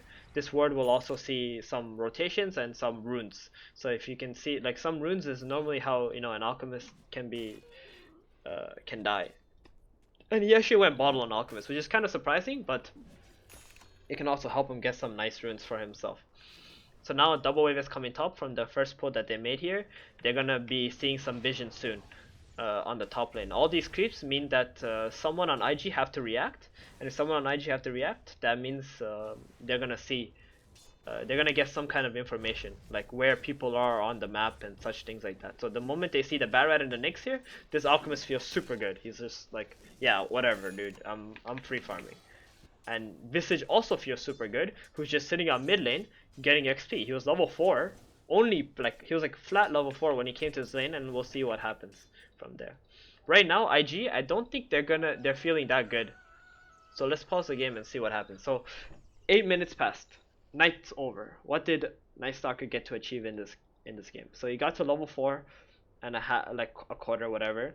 He got a kill, and he was able to like apply some pressure on top lane so that the Vengeful Spirit can get some creeps, and the Venge is at 32 lasses.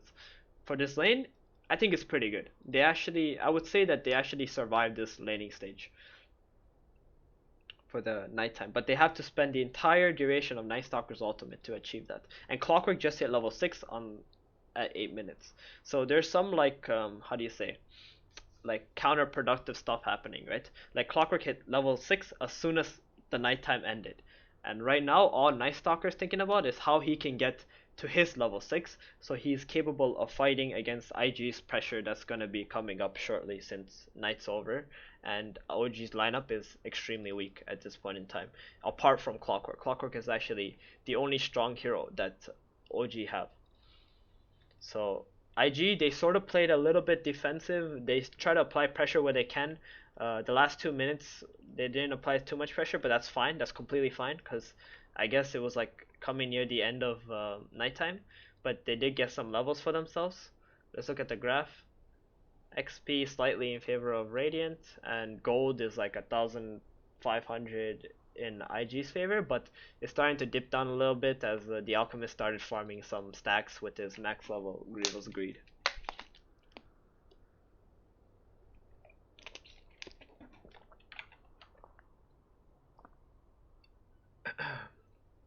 Alright, so let's go on and see like how IG will play out from now. 8 minutes on. It's daytime now. What will happen? Tinker is like, he just got his soul ring, so he's not that close to bots or anything like that. So again, IG start running back into the enemy safe lane. They're just casting some spells, maybe baiting out some TPs. Clockwork decides to go back bottom because there's a lot of creeps coming. And Burning, like this is amazing what Burning does actually. I'm just gonna go back a little bit just to show you guys. Like look at this. It was very nice plays by Burning. Alright, so this wave meets, he has a wagon from 6 minutes whatever. They did some pull here, he farmed it. Now Burning is like starting to auto attack these creeps. And the next wave is coming here. This is perfect. He has a wave here and the next wave is coming here. He's just trying to build as big wave as possible so he can apply pressure on his own. Like there are ways where as a carry hero you can apply pressure, right? You can just kill these waves fast enough, build a big enough wave where the enemy has to react by bringing heroes down there, and you can hit this tower. You can keep being annoying here. And by doing this, you might even force some TPs. And if you force TPs, this is your first sign that you can make an action somewhere else on the map. So, and this is what he does like pretty much every game when he possibly can. It's very powerful action. So he has a wagon, he has some range creeps, he's just gonna keep hitting this tower. And this tower has already lost like 300 HP. And just hitting it. Eventually he's gonna get this tower. It doesn't matter if this Clockwork gets some XP here. As long as like you get this tower damage, right? Like Clock is already level 6, it's kind of irrelevant now, like what XP he will get. But an S4 feels really bad that he has to defend this because he wants to make some action. He wants to go and find this Tinker and try to kill him. It's very important that he's capable of doing that. So the Visage now is out of mid lane. He's gonna get the bounty rune. He's soon level 6 actually. This is very nice for the Visage. 9 minutes is soon level 6.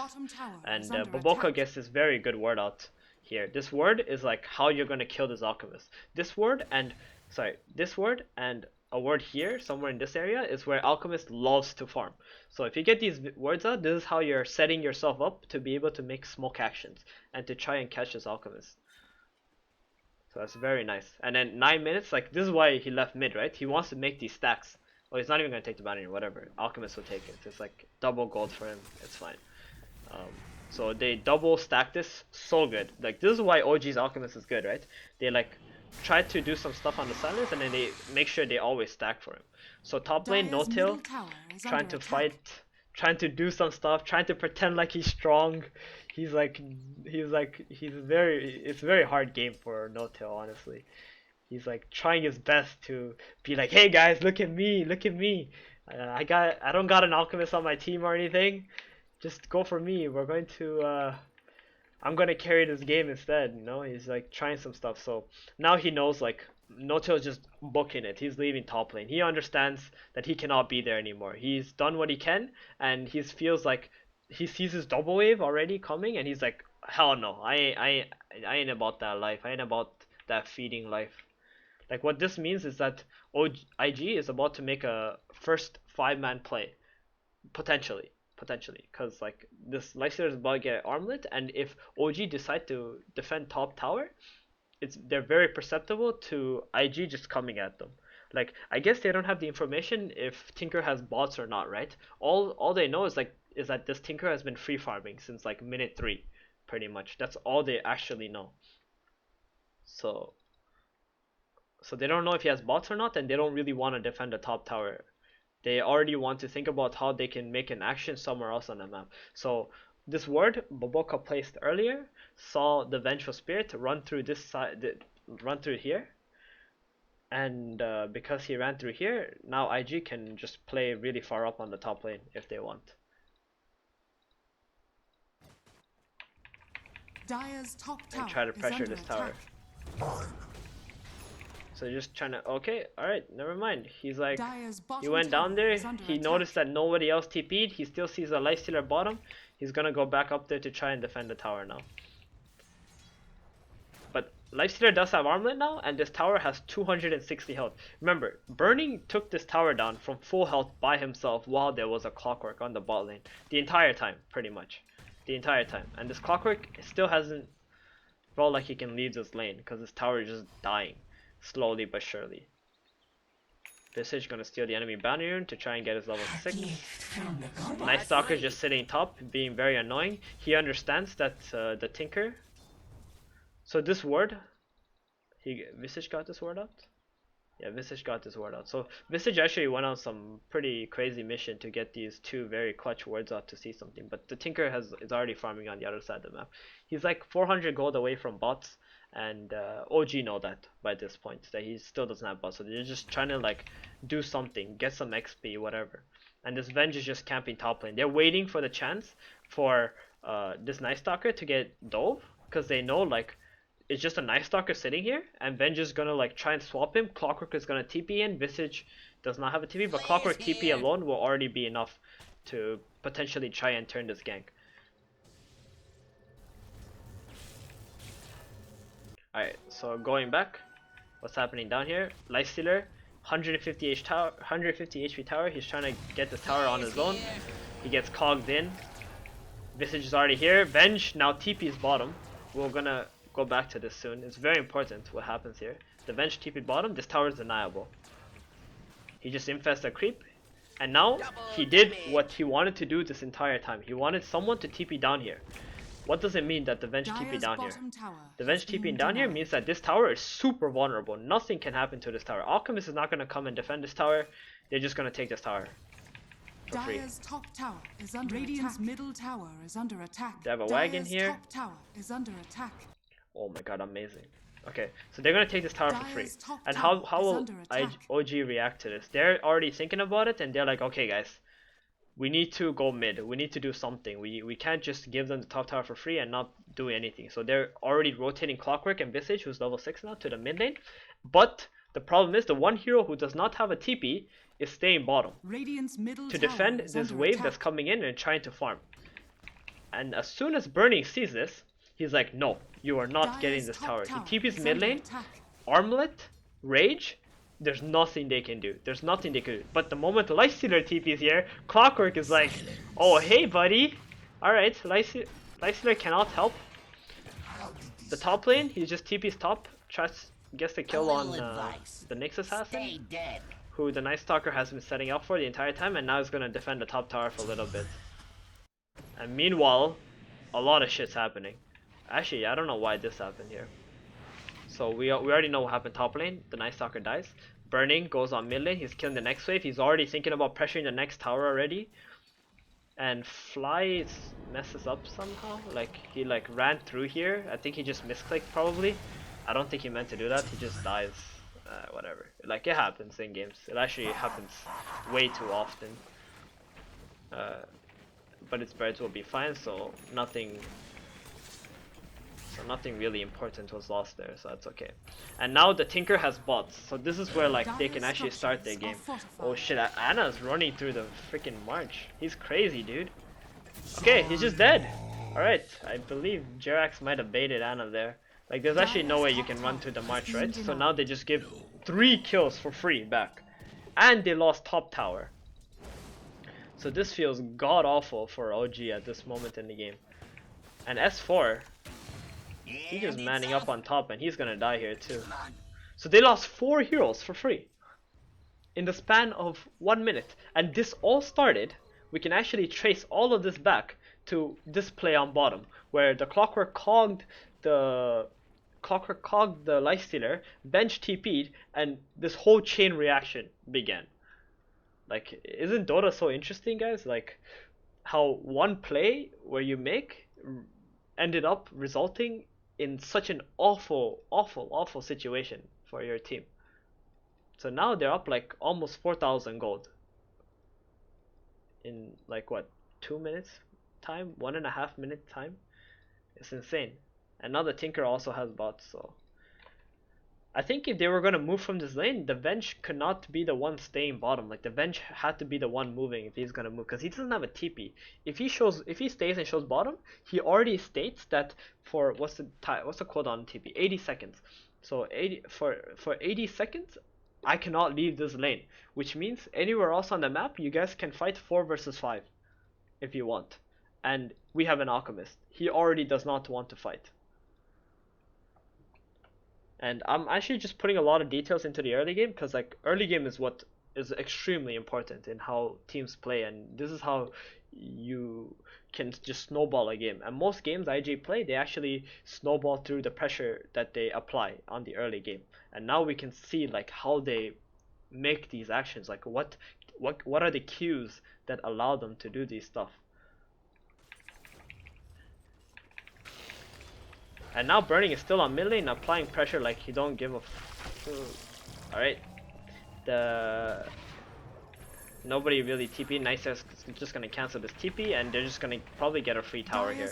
With the Tinker marches on the tower, it's gonna be very annoying. So this is one of the merits of Tinker, right? Is that when he comes into, when he first has bots and he bots in, and you have someone like Lifestealer who can't really die, hit a tower, he can just march for him, and the enemy just cannot run into this march. March just does way too much damage. We'll take that. So now the Batrider with the kill on the Clockwork has a smoke. They're just gonna smoke up. Okay.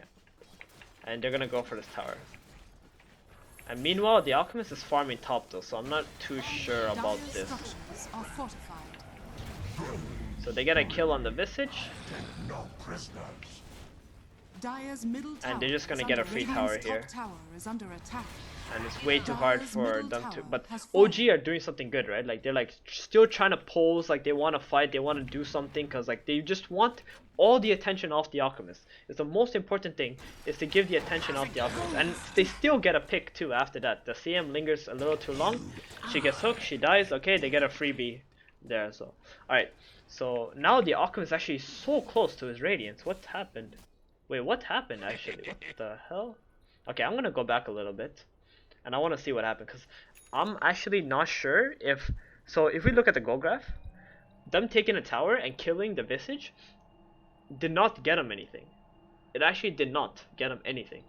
So we should look at like why that is, and how they should have actually did what they did, because I don't think that smoke play onto mid was the actual play. Even though it looked very appealing and you're taking the last tier 1 objective on the map, I still don't think that was the right play.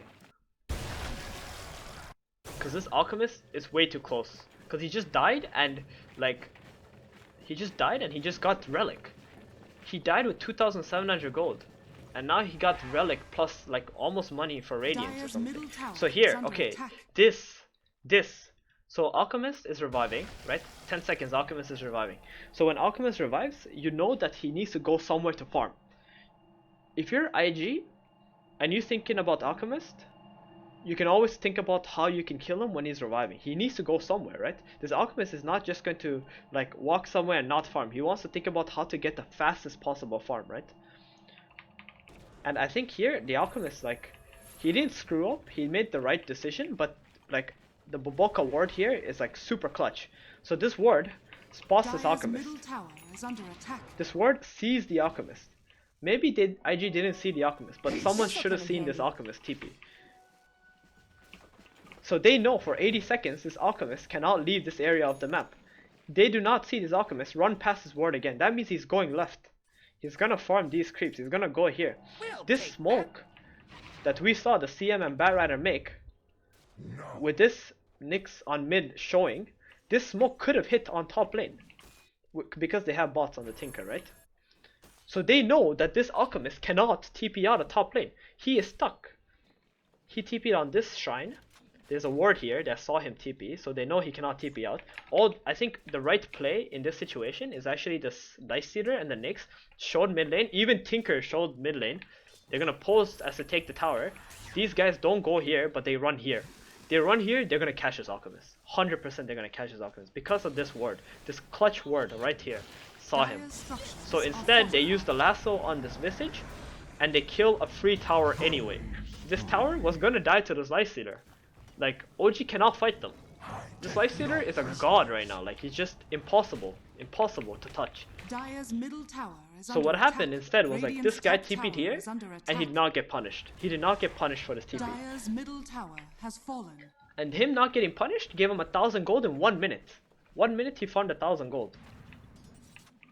All of this free farm. And they even lose the maiden while they're at it. And now the Tinker's like pushing the top lane back, and Alchemist is just gonna go and farm there again. Now his TP is up. Now his TP is up. After he farmed like 1,500 gold or something, his TP is up. So in 80 seconds, he farmed 1,500 gold. It's ridiculous.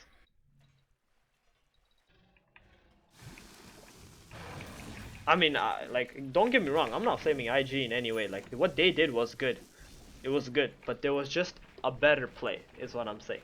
Like, what they did was, in their eyes, was the right play because that's how they play, right? They play like, they play objective based. They take one tower, they go to another tower, they go to a third tower, then they try to get Roshan, they go to another tower, tower. Objectives, objectives, objectives. But in a game when you play against Alchemist, it's very important that you actually try to shut down his farm because normally if you play, let's say you're playing a game and it's not against Alchemist, and you do this action, it will probably net you more gold because it doesn't matter how much this hero farms in this area of the map, it's not gonna accumulate to a point where you're just gonna lose a game because of it. But when you're playing against Alchemist, that might actually happen. You might actually just lose a game because you let him farm. So because of this one clutch word, I think this Alch should have been punished. But perhaps they just didn't see it. Like, it could happen, but I think it's very unlikely that they didn't see it. You have like 5 players, you're always looking at the minimap, you're probably gonna see this TP on the shrine. Alright. So OG screwed up, right, by dying 3 heroes mid, 1 guy top. But I think now they're actually still in a pretty decent position because they're about to hit their timing on their Radiance. Alright, we'll go back a little bit and see what happened after the CM dies. So Lifestealer, he has Armlet, he has Mithril Hammer, he's extremely farmed. He TP's bottom. Do they have a word? They don't have a word, but they expect somebody to be in their jungle, or they have this word. So they find the Night Stalker here. This is the second night. They get a free kill on him. They're okay with that. Denied.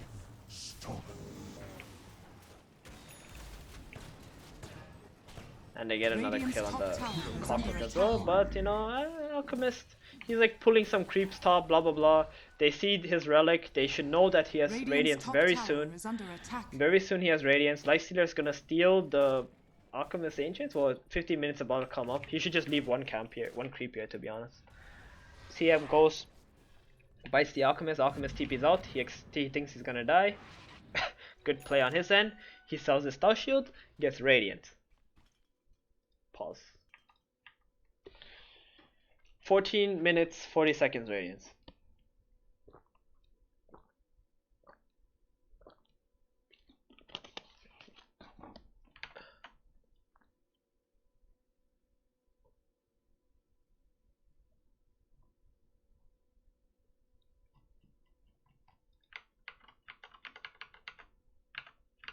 Alright.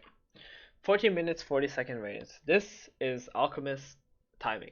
Like, he has 2 timings, right? In the early game. He has one with his Armlet.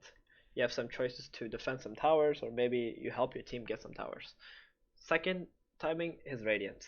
His Radiance is when you're extremely strong. You have a 60 damage AoE burn with plus 65 damage on your right clicks.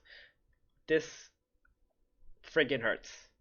So now is when OG want to do something, and they still have 1 minute and 20 seconds left at nighttime, and they still have a darkness left. So they essentially have 2 minutes of nighttime left.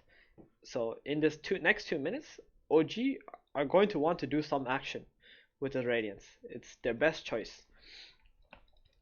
And in IG's perspective, they still don't know if he finished his Radiance or not, but they did see the relic when he was killing the creeps here, right? I'm not sure if any of the players actually clicked on him, maybe they didn't, but someone should have, and someone should have spotted the relic, and they should already like adapt to the situation, because he just TP'd out from this. The CM is pinging the Ancients, he's like, he wants to farm this, blah blah blah.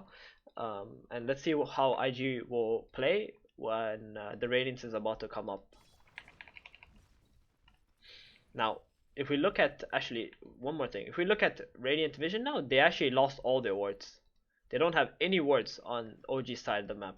So, if OG was to make any smokes or even like walk into IG, it could be very good for them. While OG have like so many wards on the map, they're all on IG's side. So this means that IG is not farming their own jungle. They're trying to apply pressure onto OG, and OG already understand that, and they could already probably make like some counter plays towards that. Batrider looking for someone. Alright, here it is. 4-man. Clockwork just revived. Insta smoke. Let's go. Radiance is up. Batrider is trying to steal some camps. And here it is. Smoke breaks. Darkness popped. Invis. And now everybody has much less vision. So fast. And the Batrider is dead already from the start of this fight. And CM, she already understands she's also dead. So she's just gonna ult. And now, suddenly, they get Radiance and they get 2 kills. Instantly, 2 kills. Smoke, 2 kills. Doesn't matter.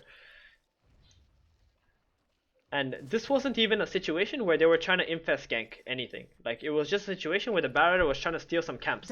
And IG already know they're in the jungle and they just smoke into them. Super good. Dusted, and they'll get a 3rd kill even with this. Really, really nice from OG. So, this is like one thing that you need to think about, right? You get Radiance, you just want to make an action right away, so all that space that you were taking by farming to this Radiance, you're just using it like instantly. You're like trying to give back to your team, give back.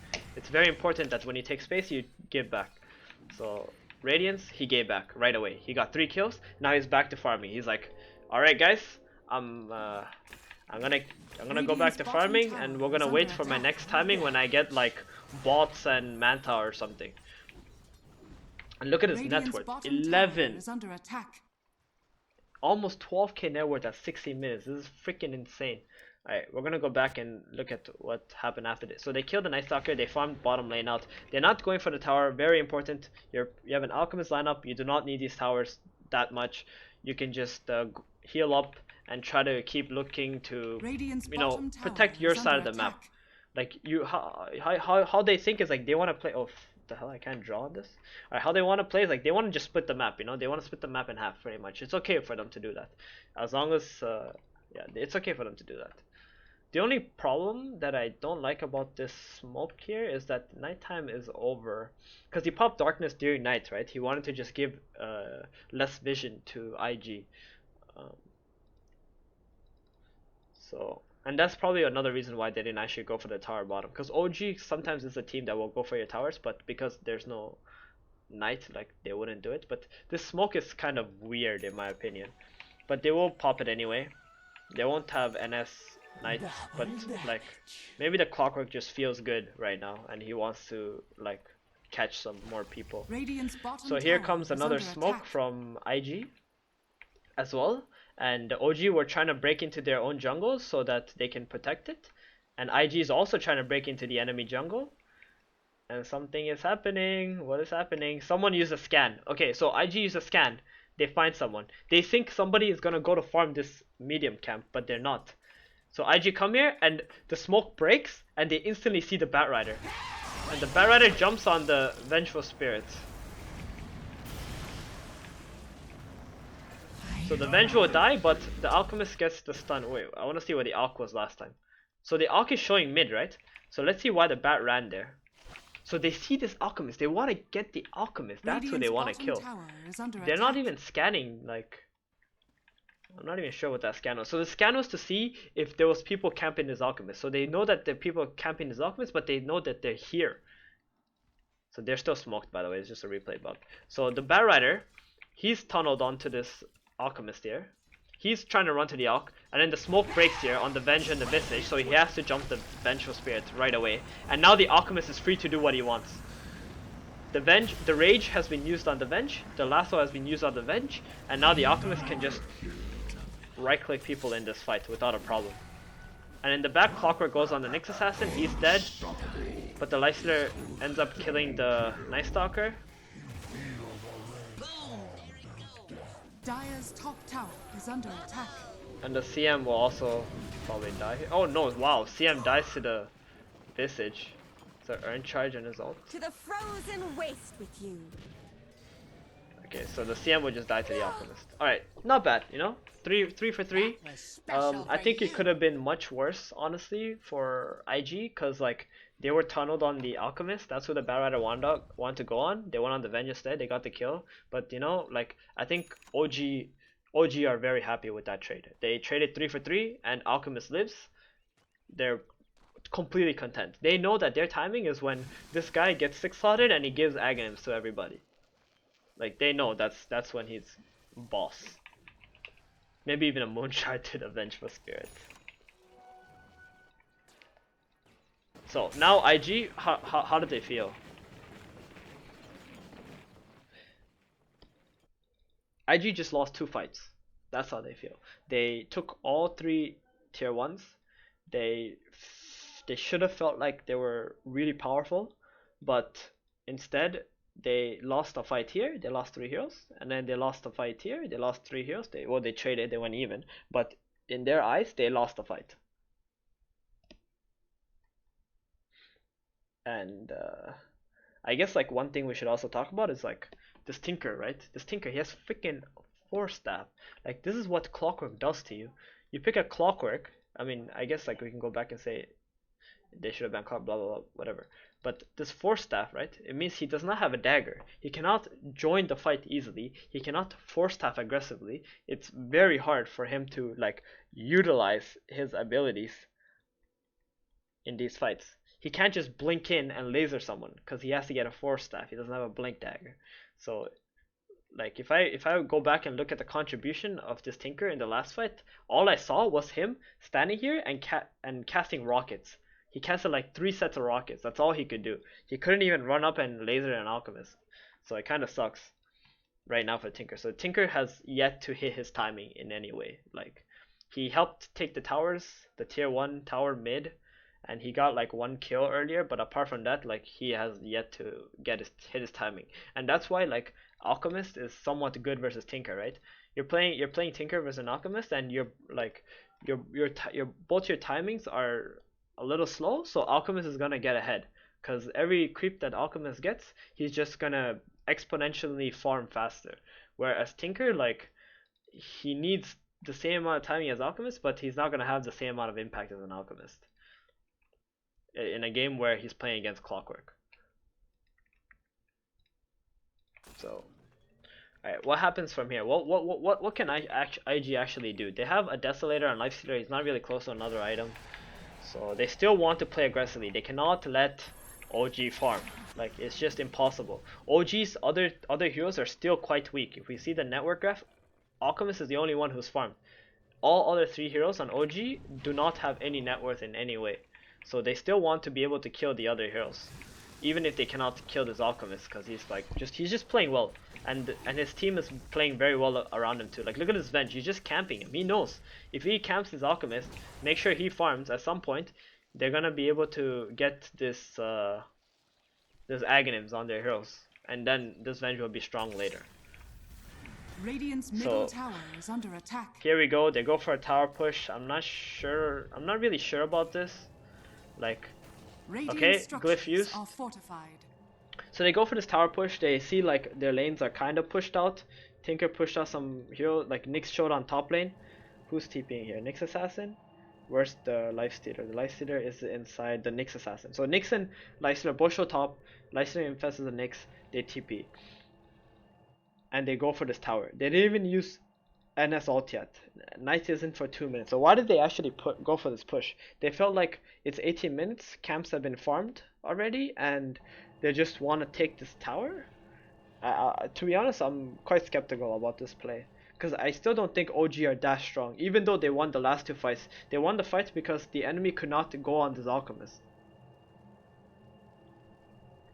But now they're putting themselves in a vulnerable situation where the enemy has the potential to go on the Alchemist, and he's already used his ultimates as well. Even if he gets swapped, I don't know if it's good. And it's a level 1 swap, so you don't have very high range. So let's see what happens. So they pop the glyph, they instantly go, and the Venge cannot get the swap off because he was already starting to run back. And the Alch's just dead. And No Tail's dead too, because he swapped the Alchemist to try and save him, and now they instantly lose 3 heroes. What is... So this is like, this feels amazing for IG in this situation. They felt like they had to make a play happen. The lanes were kind of getting pushed out, and now instead what happened was OG gave them the opportunity to fight. gave IG the opportunity to fight in a position where they can get vision. So let's pause and think about this for a second. Why is it that it was so hard for IG to fight OG before? It's because of this guy and his nighttime and his ultimate, and because of this guy with his rocket flares, and that they can always see vision of the enemy. In this situation, when you run at the tower and you hit with the Alchemist, you give the enemy vision. Like you're hitting the tower with Alchemist during day. So it's so hard for you to like utilize your lineup. And it's only level 1 swap, right? He's level 10, so you only have level 1 swap, so it's even harder.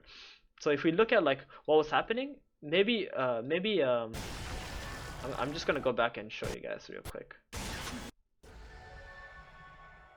Wait, did I go too far? I went way too far. I forgot what minute it was. Okay, here it is. No, it's not this either.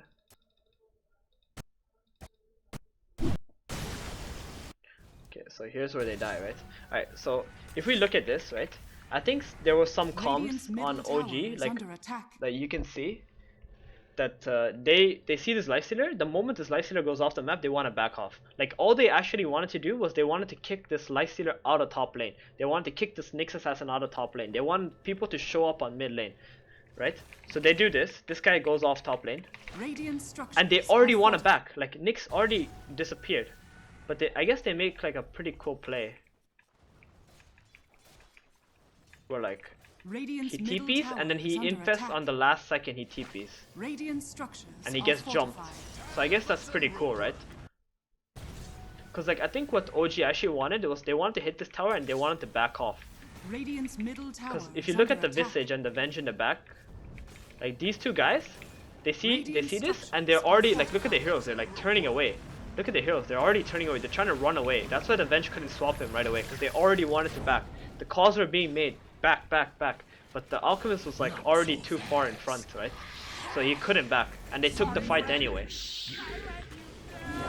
And they lose. So I guess there was like some very fast actions being made, because the Nyx assassin was here, he TP'd, and then the lifestealer went into fog for literally half a second and got out. So his Alchemist probably thought he cannot die, because this lifestealer needs like 3 seconds to TP. But like it was actually amazing how IG executed that too, I guess. And now IG, like they kill 3 heroes, they just go back for the objective, right? This is IG. You're IG, you win a team fight, you think about objectives. Objectives. So they go back, they go for the mid tower here. They see the Night Stalker top, he walked there, so he still has a TP, he can still defend mid if he wants to. Nyx assassin is trying to set up on top apparently. And the Night Stalker understands, they backed off mid lane, something can happen, he already TP'd out.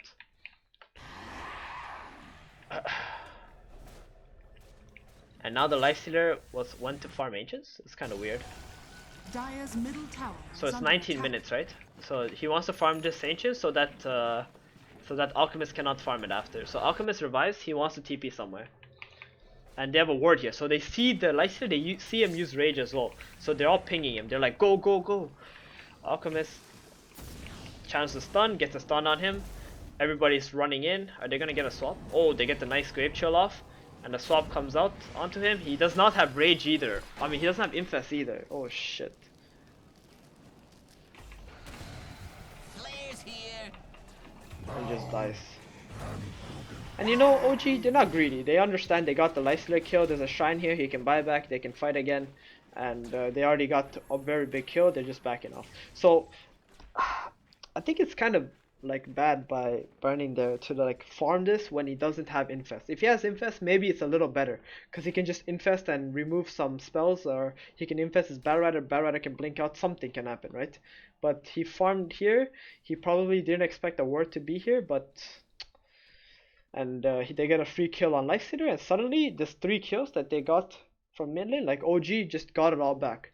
Lifestealer being dead means that it's 1 minute, OG can have an entire free map. They're so happy. They're insanely happy. And they're gonna go back and take this tower that they couldn't get earlier, because they know IG cannot fight. Lifestealer is literally all the damage that they have to kill this guy, to kill Alchemist. Because they know like Tinker cannot enter a fight because of clockwork.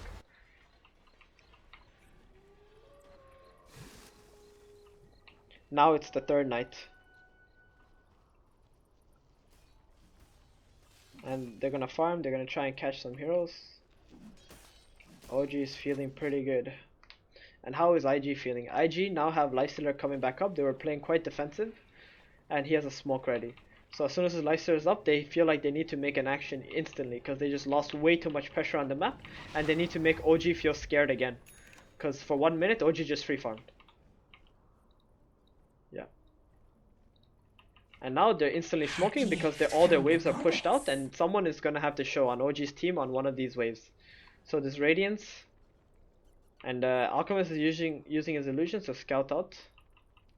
And now they're going to smoke to the next objective. So making a smoke onto the top tower and not mid tower means that it's less likely that people are camping the hero's top. They're going to camp the Alchemist. And secondly, if they get a kill here, they can go for the tier 2 after.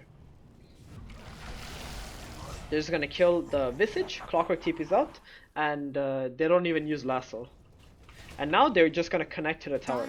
So this is one of IG's this is one of IG's moves that they really like doing, where they just, when they make smoke plays, they're not just making smoke plays for kills, right? They're making smoke plays that will allow them to connect to a tower right after they get a kill. And they make very good smokes. Like that smoke was really good because one, like Lifestealer was spawning, and two, the waves are pushing into OG because of Tinker. And Nyx was like top lane doing his shenanigans, and OG like didn't stop this wave from pushing because they thought that someone could be behind Nyx and they don't want to lose this fight. And Alchemist is just free farming. They're still trying to play semi-defensively so that he can get to the point, you know, where he can just destroy everybody, right? So 2 lanes being pushed into OG. IG picked the top tower. They get a kill, and now they're just gonna take this tower as well.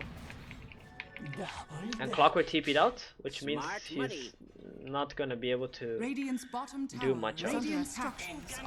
And now they get a tier 2 tower, and OG, like they're not just sitting around, right? They see they're all top lane, they already want to go bottom, they want to do something, they want to fight down here. Clockwork is starting to run bottom, and if IG would start TPing here, they would just pretty much lose a fight because they would have to TP 4 heroes or 3 heroes, and it's still 5-second TPs, and Visage is reviving. He's just going to be able to TP there as well. So they get a tier 2 top, and OG get a tier 1 bottom. I would say, you know, OG's happy with that. The tier 1 for the tier 2, yeah, he's okay. Because still, like, look at the net worth. It's not changing. It's not changing in any way. Even though IG is, you would think they're getting more, and Tinker is like farming the map. It's not really changing because of Alchemist. And these guys are still here, but still, look at this guy. He's 20k net worth at 22 minutes. It's insane. He almost has 1k GPM. Oh, Tinker. What you doing there, buddy? That was an unqualified. I need to look at that one again. I did not understand. So there's a word here. Night Stalker was here. Vengeful Spirit ran through the trees here. Okay.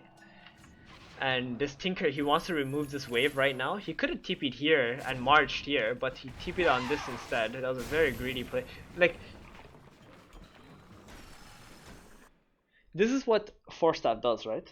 Like, you're playing Tinker, you're a Tinker player, you play with Blink Dagger literally 90% of your games. This one game, you have Force Staff. You fucking TP on this creep, and you just, like, you can't dagger, like you can't dagger back here. You can't dagger back here. You have Force Staff, so you feel awful because normally what happens is you TP here, you dagger back here, you use your marches, and the enemy can't catch you. But you have Force Staff. But still, regardless, it was a very cocky play. There's a one word here. He sees the NS, but that's all he sees. He doesn't see anyone else. So Vengeful Spirit was in the right place, right time. He swapped, gets another free kill. Now the Tinker is dead. Momentum of IG is dying. Very fast. Very, very fast is dying. And now they're gonna get Roshan.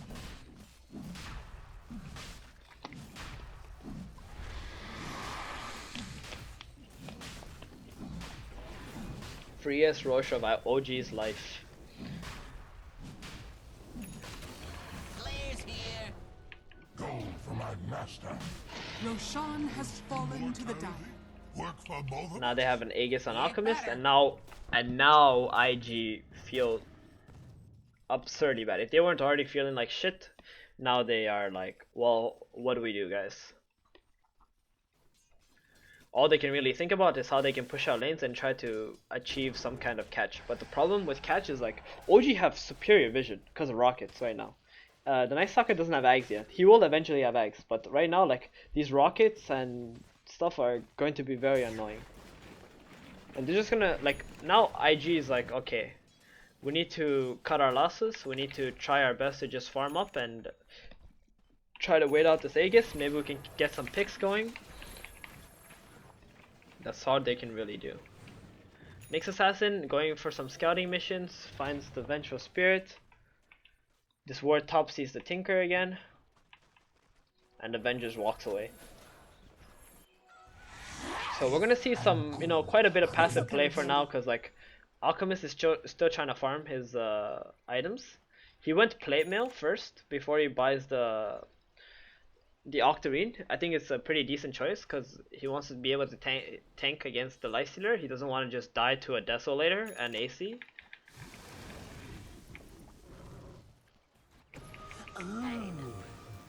So Clockwork hook onto top lane. They catch a Nyx Assassin under this ward. They have dust, more picks. So this is what happens when you kind of play defensively. You're very prone to getting picked off and stuff like that. Like OG, they waited, right?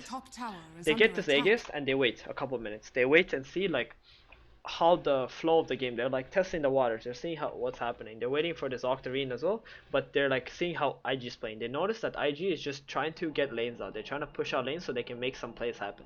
So the moment they see that, they're already thinking about how they can kill IG now, because IG is split up on the map. They're just trying to avoid the Aegis at all costs. And now they're just on the offensive. They're looking for picks. They're getting the last tier 1 tower. Night Stalker still looking for heroes. Oh, now he found the Tinker, but there's a Bat Rider with Infest. Dire's bottom tower is under attack. So they find the Tinker, and the Bat Rider jumps the Night Stalker. Because it's darkness, he does not see the Alchemist at all, right? So they jump the NS, they use Rage and kill the NS, but everybody else on IG is now vulnerable. No-Till getting a CM ulted in the back. They have no vision of the CM, so he cannot cancel that ult in any way. Anna is chasing the Tinker.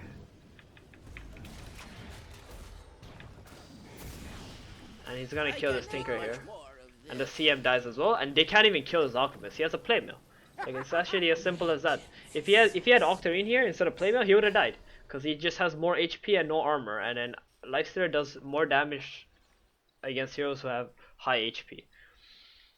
So this armor, this playmill actually saved them. Then they don't lose the Aegis, and they lose the Tinker instead. So very nice decision actually by Anna to buy this playmill in this game. So this was kind of like a desperation play in my opinion. They saw 5 heroes top or something, or 4 heroes top, and they're like trying to get a pick on the bottom side of the map from IG. But it's something they have to do, right? They can't just sit back and keep letting all their heroes get picked off. So they're just trying to see if they can pick anybody, and they go for the bottom play. It doesn't play out. They lose Tinker, CM, and Bat Rider. Tinker and CM, but that's okay. You need to do some actions like that. They traded for an NS. NS buys a Midas. Okay, he knows he's gonna get pulled on Aghanims. He's completely fine with that. And now OG are back at it. They still have Aegis. They still want to take towers. They have Octarine now on the Alchemist, and he's going for AC. So this is what we talked about at the start of the game. That Alchemist doesn't really want to buy Shivas against a Nyx Assassin, or he just takes way too much damage and he loses too much mana. So he's just gonna go for the AC instead. That's a very, very, very good decision. Normally you want to have Shivas versus Lifestealer, but you really can't afford to buy it against Nyx Assassin.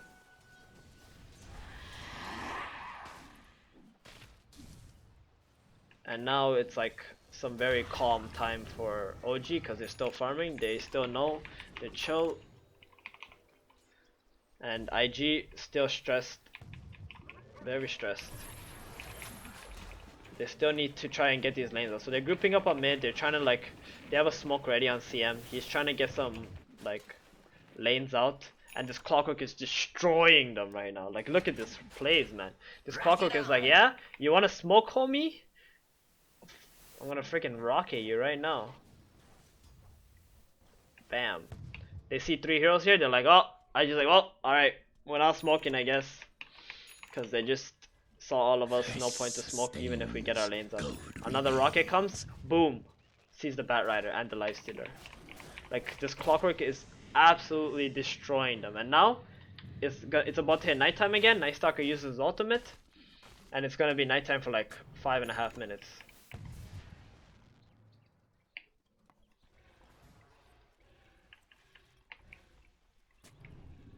They're just still moving around the map. Aegis is lost.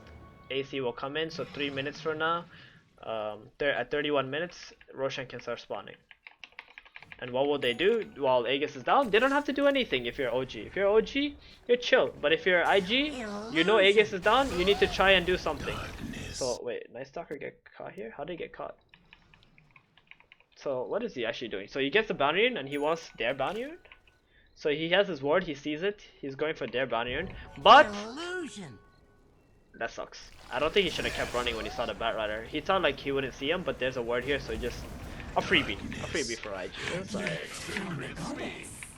But this gives some like potential moves for IG to do something more.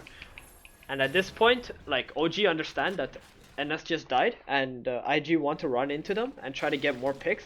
So Alchemist got an illusion rune. He pops his Manta. He sends it all into IG's jungle to get vision. They want to see what's happening. They want to see if IG smoke. They want to see if IG is infested. They want to see stuff. And this illusion top is just dying to the tower, but that's okay. He's gonna get the wave. Smart money. The whole point there was like he just wants to cut these creeps. The more creep waves you cut, the more vision you get, the more information you have to see where the enemy is. And that's how you can play easy Dota. So this NS dies, and Lifestealer, like, they can't even do anything because none of their heroes can actually kill these illusions that are coming out easily. NS dies, they're still not able to make any actions. At this point in the game, OG are only thinking about how to get the next Roshan. 2 more minutes before the next Roshan can still spawn. And they're thinking about how to get next Roshan and get the farm on Alchemist so he can get Aghanim's for people now. So this first Aegis is most likely going to go to Night Stalker, because he's the most important Aegis on Dire team.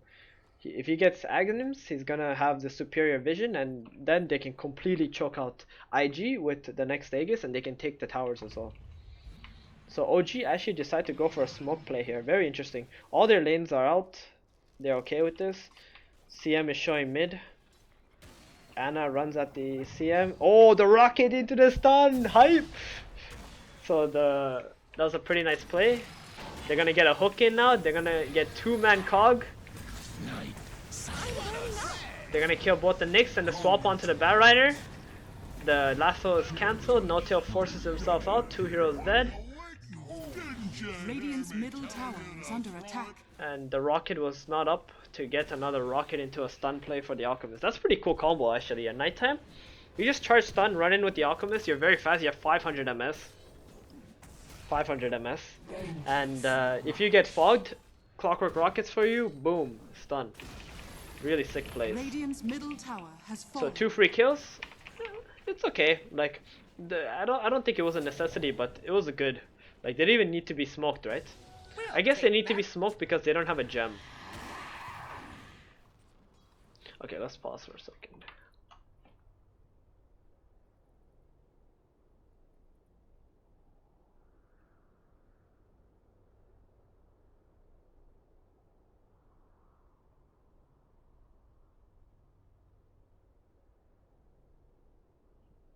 Alright. So this, what I'm thinking right now is like IG played this game out and they have this problem with vision, right? The only way you can actually get back vision in this game is if you buy a gem.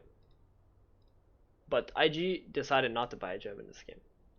It's 30 minutes in. They've been losing the game since around like 23 minutes. Like they've been actually losing the game since around 23 minutes. Before that, they were like slowly losing the game, but at 23 minutes is when they went here and OG took the tier 1 tower or something like that. So from there, they should already understand like they're not going to be able to take control of the map, and if OG constantly see them, the game is way too hard. Sure, you buy a gem, you lose it, you might just straight up lose the game because you're gonna give a gem to a Night Stalker who's gonna eventually have an Aghanim's. But if you want to stay in this game and you want to still make plays, you probably need this gem to remove these kind of words that are placed by OG that you just can't remove. Like IG don't really have a good way to get vision, where OG have Clockwork and they have Night Stalker. They have two, and they have Alchemist with Manta. So they have three heroes who give amazing vision. Now OG can also buy a gem and completely choke out IG, but they feel pretty chill. They don't feel the need to buy a gem, lose it, and give it to the enemy, right? They feel like if they get Aghanims on the NS, then they buy the gem, they're gonna feel amazing. And it's like their game to lose, so they're just gonna play it out. I just wanted to say that before we kept going, because I just realized like IG are in a shit position, but how can you make it better for themselves? Radiant's top tower is under attack. Alright, now they're just gonna get the last tier 2 tower. Fortified. And Visage did go Solar Crest. Very good item for Alchemist and very good against Lifestealer. Radiant's top tower has fallen. And now he got his eggs. Boom, and his eggs. 1 minute left on nighttime. He has an ultimate. And I guess his Midas is very good for NS because it helps him get to level 18 faster. And that's when the game becomes like impossible to play when you're IG. Oh. Alright. So now they have these wards, they took the towers, they're going back to farm. 31 minutes, Roshan can start spawning now. What is happening? So Bad Rider shows here, he's under a ward. He starts running to the Visage got rooted or some shit. And he gets gone on. How did they even see this guy?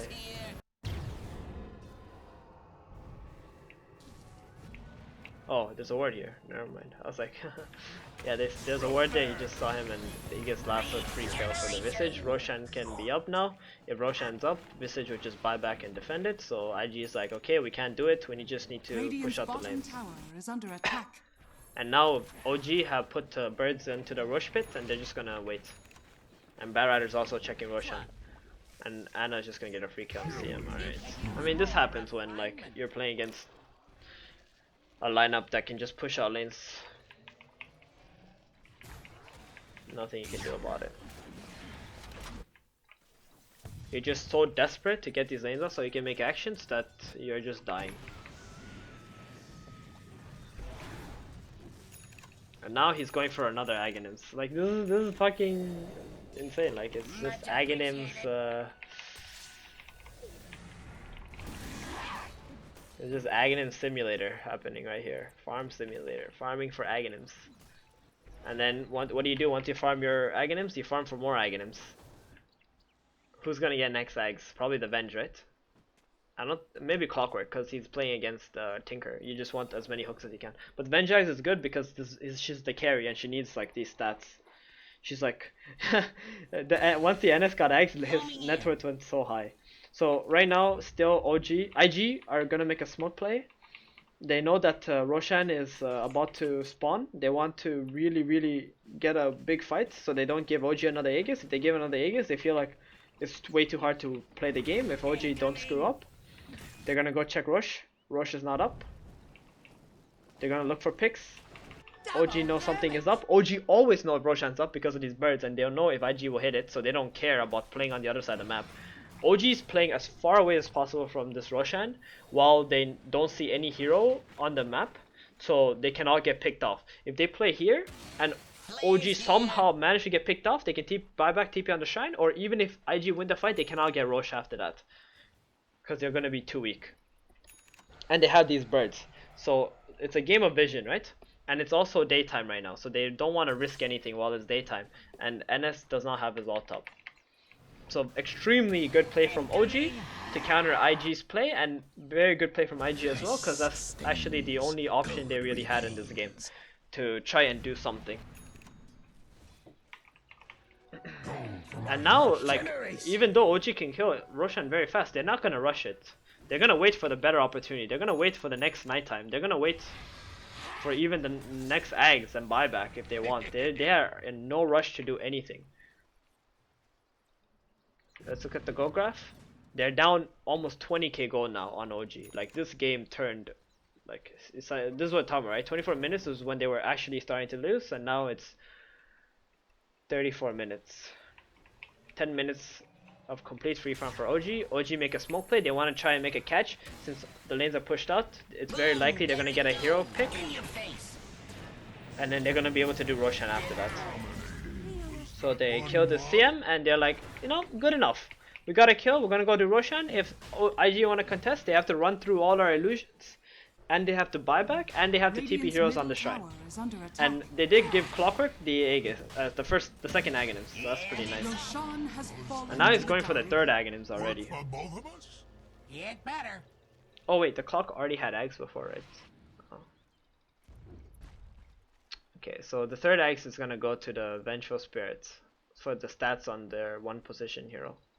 And then the fourth Ags will go, the last Ags will go to the Visage, because it's like, it's kind of the weakest Ags on their team.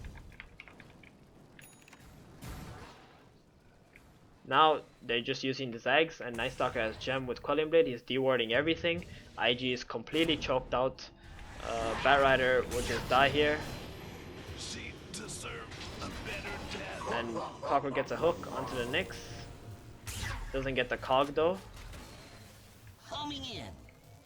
And they're just gonna wait for the last 10 seconds for nighttime, and they're just gonna probably push now because they have 3 Aghanims, buyback on Alchemist, they have Aegis, they can do whatever the heck they want at this point in the game. And IG right now they're like, okay, we have no wards, we can't really push our lanes, we have to defend the base, and we need to wait for the enemy to screw up. And let's see what happens, because we do have Nyx Assassin with Ags, and we have Tinker. So we have 2 extremely powerful base defending heroes, and we have Bat Rider who can lasso someone into the base if somebody will stun this Vengeful Spirit. Like, these are the kind of conversations that IG is going to be having at this moment in the position they are. They obviously don't want to, like, you know, you're never going to give up. You're 20k down, but you always have the potential to win the game.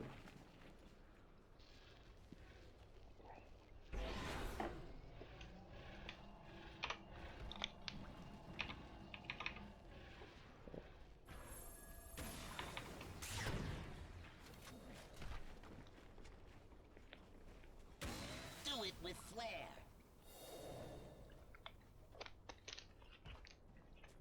We'll take that. Alright.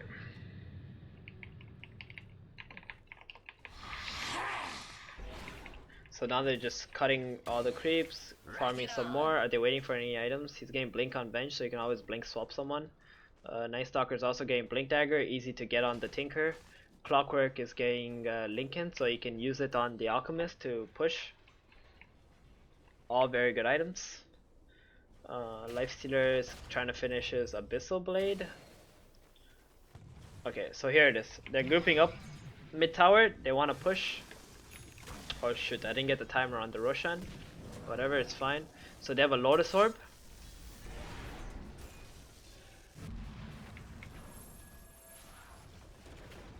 On the bench, you're just gonna keep using on the Alchemist. Oh, what's happening here?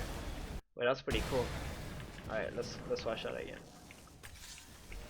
So someone forces the Alch in. Some slight miscommunication, it would seem, as well. So Alchemist gets stunned here. The CM forces the Alch, but the Bat Rider blinked where the Alchemist used to be. If they got the blink off on where he got forced to and swapped them, forced them out, they might have like been able to pull him in, but instead they do get the Venge anyway. They lasso him, and the Alchemist is dying in the back lines with a stun on him. He dies to the stun. This Nyx Assassin with Aghanim's high ground defense is actually so strong, and now the Alchemist is vulnerable. There's no swaps anymore. The Venge has already died.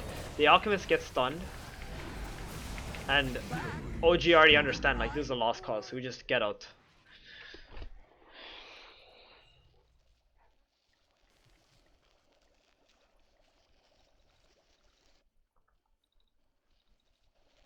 So very nice team play by IG there. They understood, like, OG is gonna all sit in the back. They don't want any of their heroes to get lassoed, right? But I don't know, it's kind of weird because, like, the Alchemist got forced in, and he didn't get lassoed yet, but the Venge already used the swap before he got lassoed because he felt like he was in a very bad position, right? So he gets swapped before the lasso, then the Venge gets swapped. Then the Venge gets lassoed and gets pulled into the tower. And then the Nyx Assassin, who's burrowed, has a lot of disables because the cooldown of his spells go down. And now he's just permanently stunning this Alchemist. He's just permanently stunning this Alchemist. So that was very bad for OG to do that. I think you have to wait with your swap on the Venge. You have to use the swap for the lasso, like no matter what. If the Alchemist is just dying here, you let him die. He has Aegis. You don't need to think about it, right? If they use all their spells to try and kill an Alchemist with Aegis, even if he's stun locked in there, you don't need to use your swap right away. You just let him die. I think that's where OG at least went wrong. But it's good on OG to not try to protect this Alchemist who's stuck here. He's just gonna get stunned. He's gonna die again. You run in everybody else. You're gonna feed your gem away with your NS, your clockwork. Everyone's gonna die. It's gonna feel awful. So instead, like OG understand, they just lost 2 heroes. They screwed up. Let's just reset. Let's just see what happens. And now IG are gonna try and force the buyback on this Alchemist. They know this is their time. They've been like detained for 15 minutes already, and they're down 20k gold, but they won a team fight somehow on the high ground. So now they're just gonna go back and push. It's very good play on their end. There's no Roshan to take, so this is the best thing they can do. Try to force an Alchemist buyback. If Alchemist buys back for 6 minutes, OG are gonna feel very bad. They're not gonna be able to do any action. Oh wow, he does. NS blinks in, silences the Night Stalker. I mean, silences the Lysander, so he can't. Hit the tower, and he doesn't get the lasso on this NS who was right on top of the Lysander. Very unfortunate. If he got that lasso, that would have been super sick, actually. And the Clockwork hooks in, tries to make some chaos. They really don't want this Alchemist to buy back, so they're just doing some shenanigans. Actually, that was actually so cocky by this NS. I don't even know if that was right. Like, let's watch this again, right? Do you even do this? I don't know if it was cocky or amazing. Okay, he dropped the gem. He knows there's a chance he can die. Alright, he dropped the gem, so he understands. So he silences him and forces out. He's right on top of him. Could he not have, like, blinked here? He has cast range talent, so he has a pretty long range. You could blink here, silence, and force back, right? He, like, blinked on top of the NS. That seemed way too scary. And then the clock hooks him in the back. Nyx could not get a stun off. Clockwork forces out. He has cogs still. He cogs and just walks it off. Really nice defense by OG though. Like, if you're a good team, like, you have to do these things, right? I mean, you're a good team because you do these things. That's what I mean to say. You're a good team because you make actions like this. You know how to, like, stop the enemy from taking your tier 3. You stop the enemy from killing your shrines. You stop the enemy, like, from making you use your Alchemist buyback. So that was really nice. Do it with flair. And now, like, OG need to think about getting the Aegis again before they make any more actions. And they need to think about getting more farm so that this Venge has a BKB and she just doesn't die if she ever uses swap. Like, these heroes are extremely bad versus BKB, right? Only Batrider Lasso, and Batrider Lasso is gonna get swapped by Vengeful Spirits. Go for my master.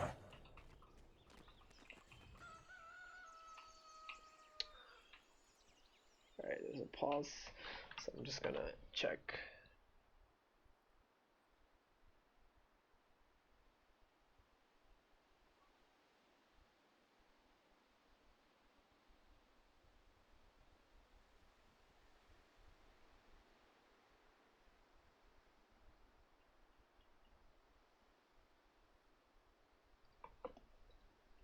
Alright.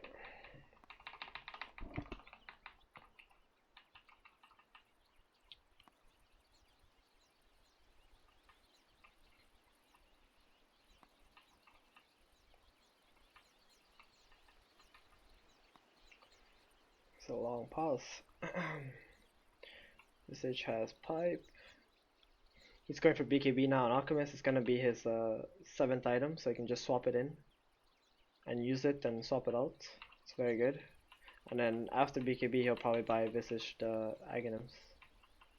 Why does he have a rapier in his quick buy?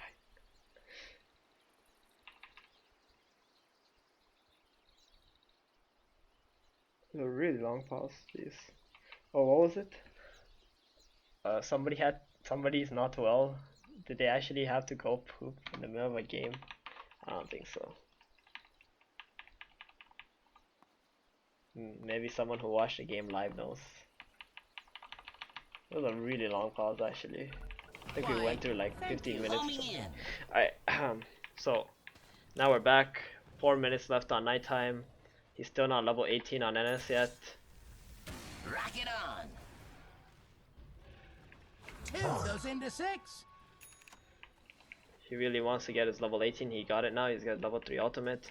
And at this point in the game, they're willing to fight. Like if IG would come out of the base or anything like that. So they use ult here. It's gonna be night soon. He's also going for Lotus Orb. They're going for like triple Lotus Orb so they can remove the Tinker's laser on the Alchemist, I believe. And they can. It also stops the Bat Rider from using Lasso and Mana Burn and a lot of spells. Like all these spells are all targetable, right? From IG. So Lotus Orb, very powerful item in this game. Lincoln's is completed on the clock as well. And now OG is back to restraining. Oh, two more minutes for night. But they just NS want to use his ult so they can like clear all the wards, pressure IG a little bit, and so IG stay inside their base. So NS ult comes off and IG instantly smoke. Like you have a small window of 30 seconds, right? It's 50-second duration, 80-second cooldown. So you have a small window of 30 seconds to potentially make something happen. The moment that ult goes down, OG already know to back off because that's the only time IG have any opportunity to try and jump you. And then they go again. When the ult is off, he pops it, and now OG are the ones smoking to restrict IG. But IG, when the ult goes off, they're all inside of their base.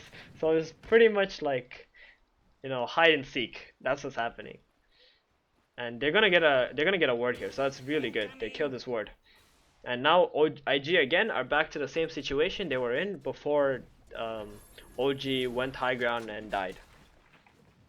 And OG, you know, they're confident. They're still fine. They still feel fine. The only problem for OG is like they feel like their heroes. Okay.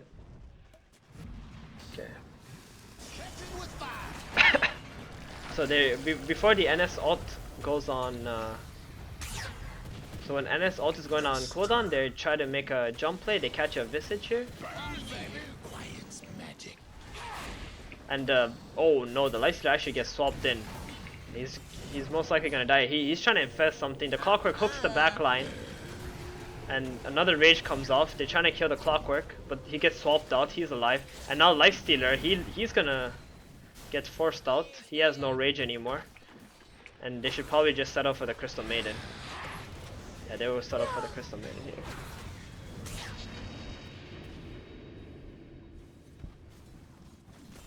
So that was really nice play there by IG to try and do something when NS's ult was coming off and they had the 30-second downtime to try and make a play. So let's just watch really quick to understand like how people's thought process were.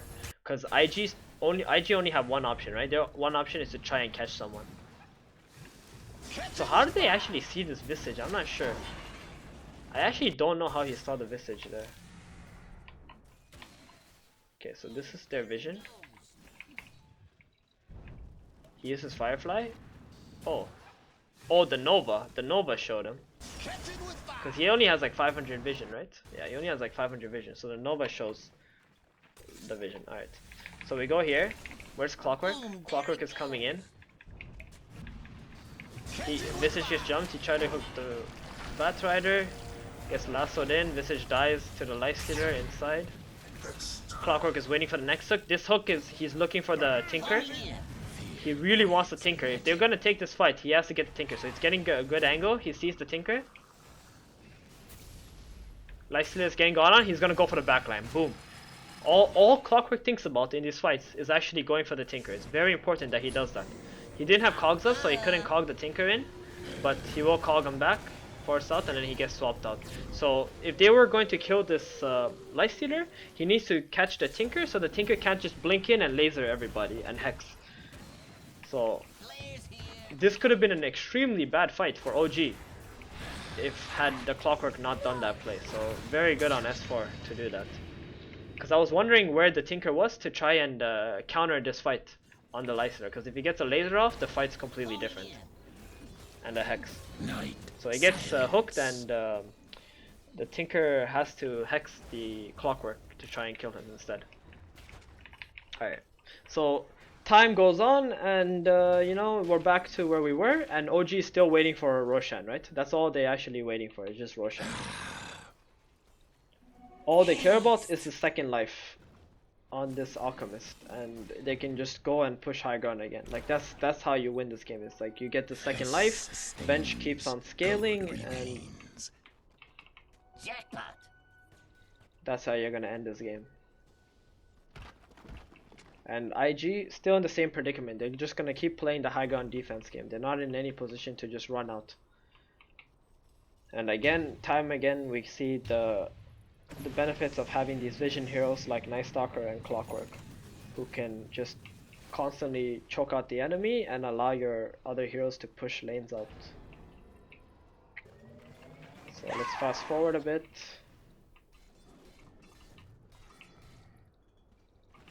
And S gonna continue to scout them out. If he sees anybody, this is why the blink 4-star build is nice. If he ever sees anyone, he's always gonna see them first, and he's just gonna be able to blink out. If somebody breaks smoke on this NS, he's just gonna blink out. You can't catch him. It's way too hard. Mine. He has 1800 vision. The enemy does not. Actually, he has not 1800. He has like unobstructed 1800 vision. So it's super good. And the Alchemist did buy Aegis for the Aegis. So Roshan's up. They take Aegis. Roshan has fallen to the Oh, they put desert. the Aegis on the Clockwork. Okay, alright. Very interesting. Not even the Venge, huh? Is that right? I don't know if it's right. But I guess their thought process for OG is that if the Clockwork can just hook in and get on the Tinker and stay on him, and even if he dies, he's gonna have another hook to stay on the Tinker, they cannot kill OG. The actual the heroes that are actually killing OG right now is the Nyx Assassin and Tinker at this point. They're just getting chain stun, and the pure damage from laser bouncing on everyone is just destroying them.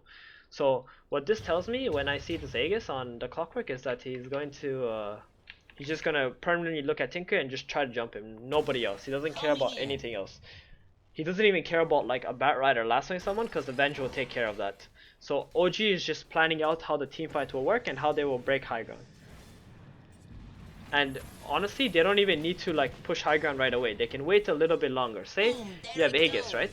And if you push high ground as soon as you get Aegis, it means that if you lose your Aegis, you need to wait even longer for the next Roshan. But if you use this Aegis, the enemy already feels threatened that you're going to do something. So you can just use that time to farm, and then use the Aegis when it's near the end of the Aegis. Maybe like when it's 2 minutes left. So for 3 minutes you can farm, and for the last 2 minutes you can just assault. So the enemy doesn't even feel like if they kill this Aegis, they're gonna feel good, because they're going to already understand this Aegis is expiring soon anyway. So OG, they're choking the enemy out some more. They're getting more items. They're not really like under any pressure. They have a BKB on the Vengeful Spirit now. Any other new items coming up? Not really. Maybe it is Moonshard, but I don't think he's gonna buy Moonshard right away unless he has buyback money as well. So they're just waiting on the timer for this Aegis to go down at least a little bit. So after they do the push, whether it passes or fails, they're gonna be able to get to the next Aegis much sooner if they wait it out, and it applies the same amount of pressure.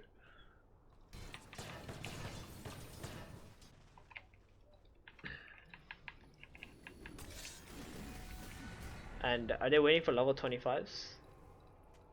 No, Alchemist is already 25. Lifestealer really wants level 25. He's gonna get like 15 more armor, which is pretty important for him. And he's just like permanently infested in this Bat Rider. And Lifestealer is actually, he really wants this item. He needs this MKB badly, really badly. They have a Solar Crest and this Radiance and stuff. It's all very annoying. Like even though Radiance doesn't really affect Lifestealer that much because he has Rage, the Visage Solar Crest is going to be very annoying when he puts it on the Alchemist. Illusion. Rock it on.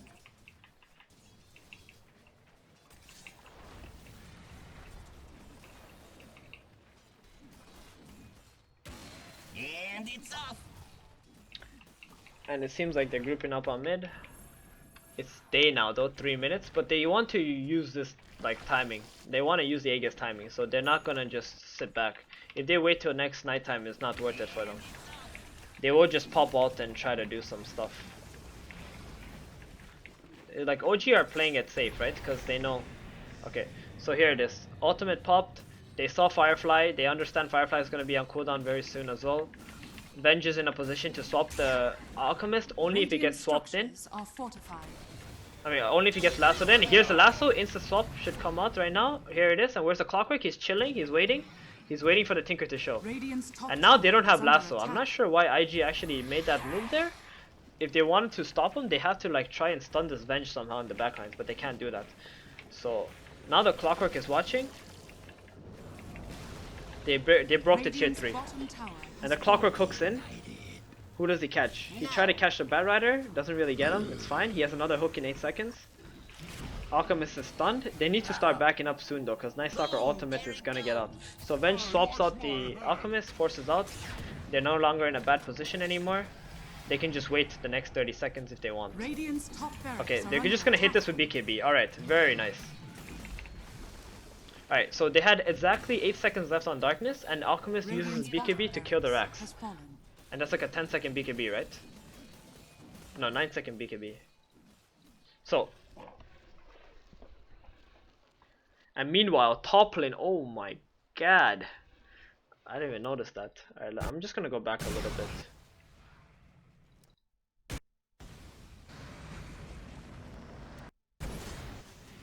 So the Venge had freaking illusions on top.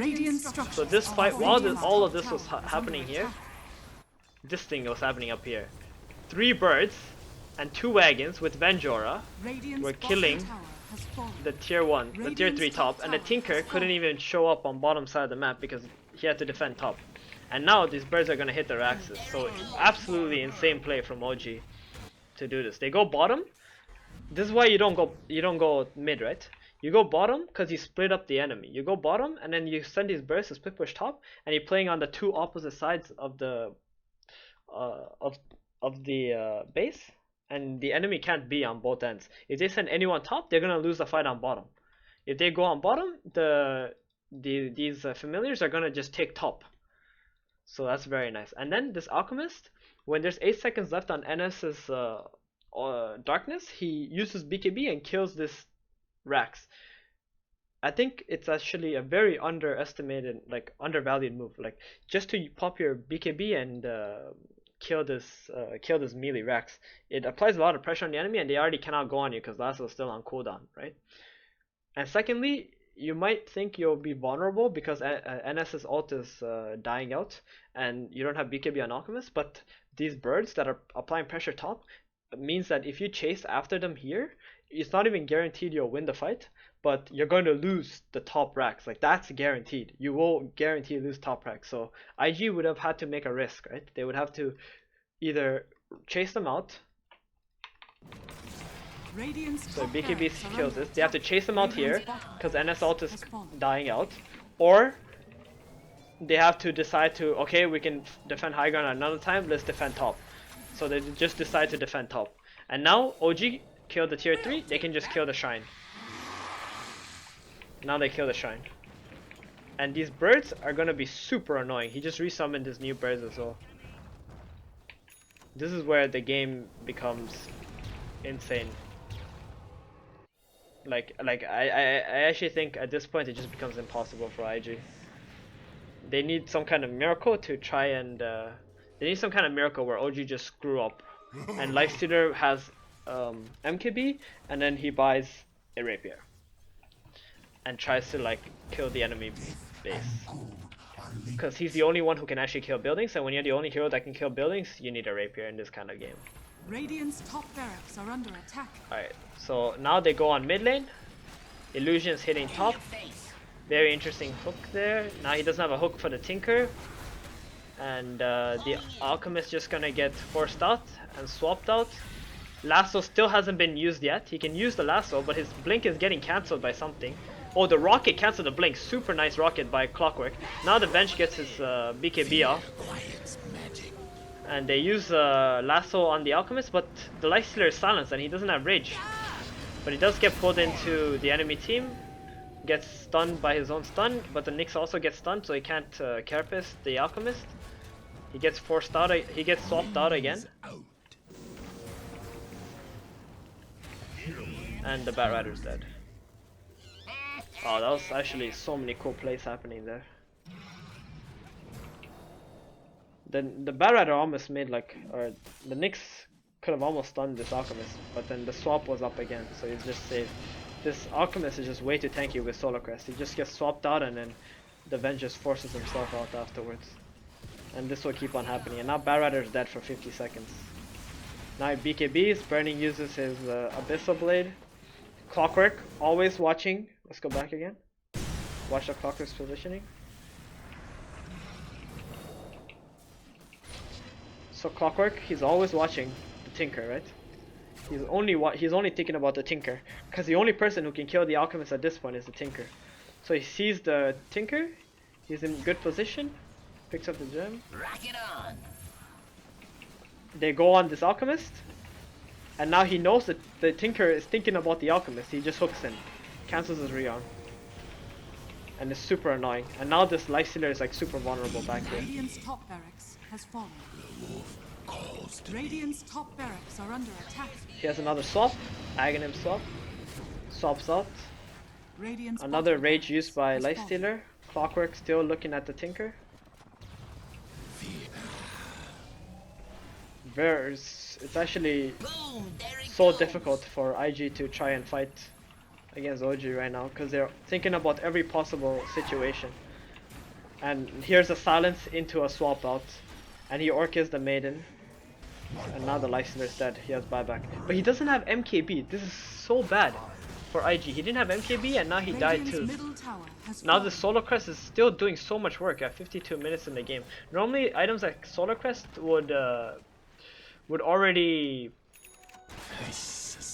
have diminishing returns, right? Because you just buy like an MKB or something. But like this Lifestealer, he couldn't afford it. And it seems like the birds also ratted top lane and took the racks. Alright, and now they're just gonna go back Rock and it probably on. wait for another Aegis, to be honest, because it's soon gonna be up again. Do it with flair. Boom, there it goes. And now IG is only down to 3 racks, and they're still hoping for the same thing. But now they want this MKB really badly. But this Lifestealer can't really go anywhere to farm. He's constantly afraid of the swap from the Vengeful Spirit. IG don't have any saves for the swap silence coming out on the Lifestealer. And now the Lifestealer can't even stand in the front lines anymore. And I guess this is why like he bought Orchid too. So you can just get the swap into instant silence. Alright, so I guess they won't wait for the Aegis, they're just gonna go back down to mid lane. Venge is still there. Radiant's top barracks are Venge under gets, attack. Venge is the one to get lasso this time in the back lines, while the Alchemist is up in the front. Wait, what just happened?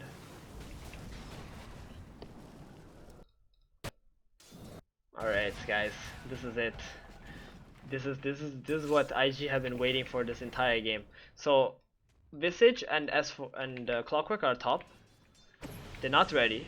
They're smoked. They run into the base to give vision. Venge is behind him. He's like, I got your back, bro. But the Clockwork is not ready. He's not ready to hook anyone, to like or get on the Tinker or anything. Tinker gets a Hex on the Alchemist, and the Bat Rider makes an amazing play here. I wonder how the Bat Rider even got there. Alright, here we go. He shows bottom, the Lifestealer, Infest, because they see that he showed bottom, instantly smokes. Fireflies goes around, tries to catch the NS blinked away, and now they catch the Vengeful Spirit.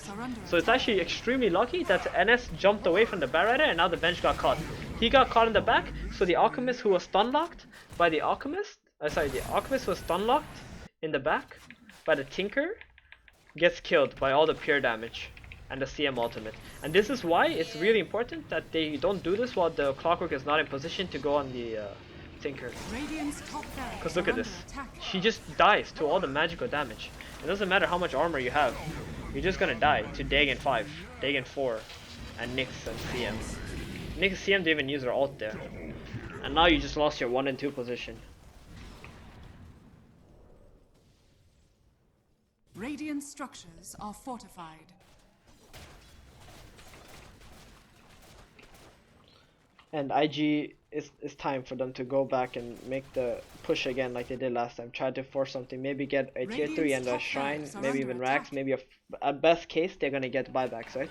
That's what they're gonna get, and the Tinker can just defend the base without a problem. Meanwhile, NS, holy shit, him and his cocky plays, but that's okay. He gets the silence off and just blinks away. Radiant's top barracks are under attack. Radiant's Jax is actually an insane player. Now he silences. Okay, Vengeful Spirit buys back, not the Alchemist. They're still trying to save the Alch buyback because Alch dying twice is the only way they lose the game. They would even give up this Rax in exchange. So they give up the Rax, that's completely fine.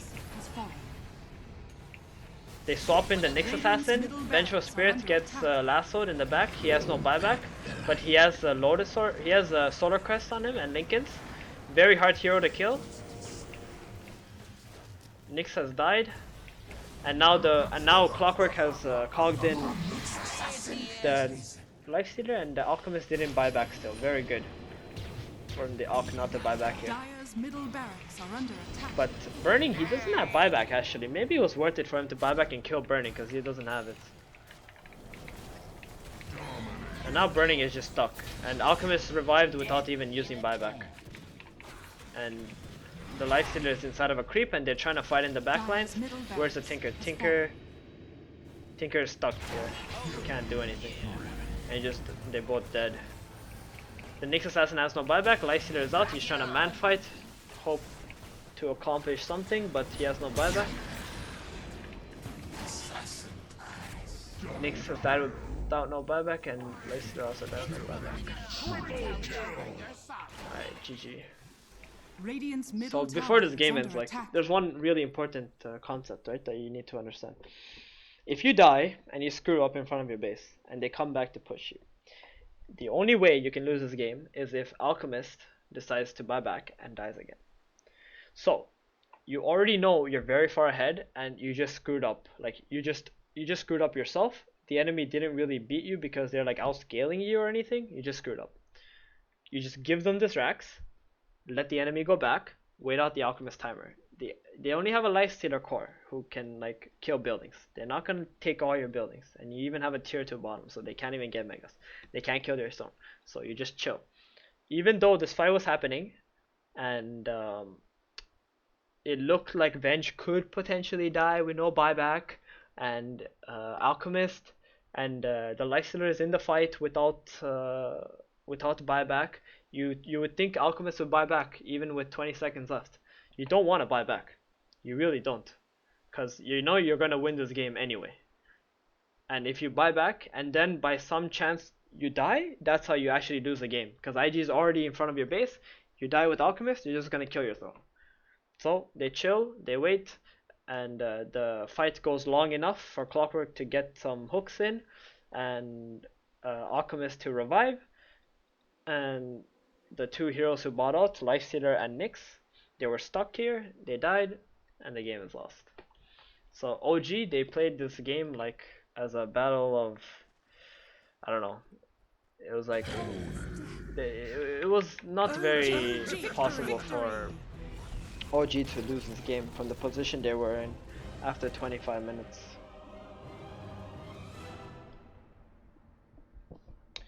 Alright, so what do we actually learn from this game? We learned that Alchemist Dota is very, very, very powerful. We learned that IG's playstyle of pushing towers, like taking objectives and stuff, is kind of countered in a way by this Alchemist. If he would, yeah, it's kind of countered by Alchemist because they spend a lot of resources to try and take these objectives.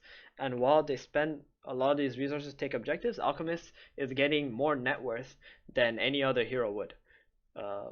Because he's not really defending these objectives, but he's farming a lot in the meantime. And once the Radiance comes online, IG still haven't absorbed the space that they made by taking these towers yet.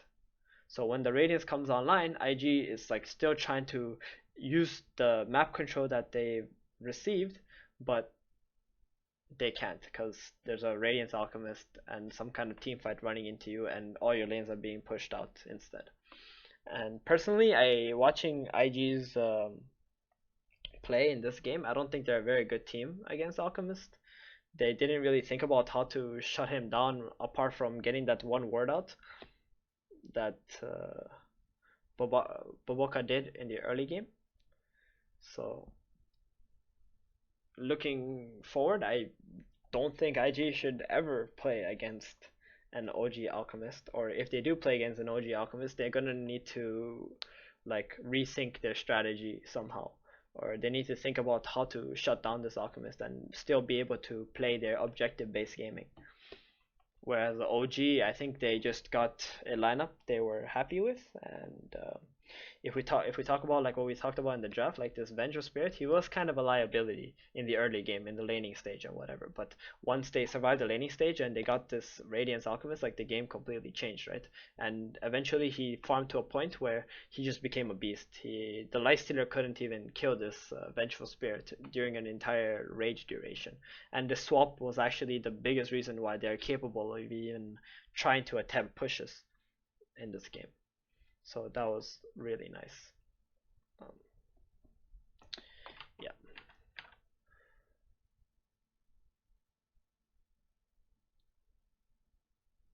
Yeah, it was a battle of attrition by OG.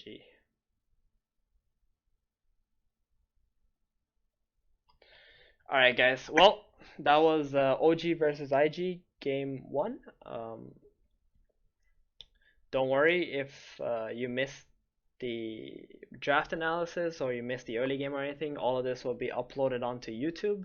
You guys are gonna be able to check that out and watch the rest of it later if you want. Thanks for joining me on this session. I had a lot of fun. This was the first time doing this, so I'm open to receiving any criticism. Just hopefully you can explain why you think like whatever you thought, or why I should do X and X and X, because that would help me better understand the thought, instead of just saying like, yeah, you should just do this or something like that. Normally that doesn't really mean much to me, but if you would explain why you think like I should do X and X, or I can improve on this, then I will definitely consider it. So yeah.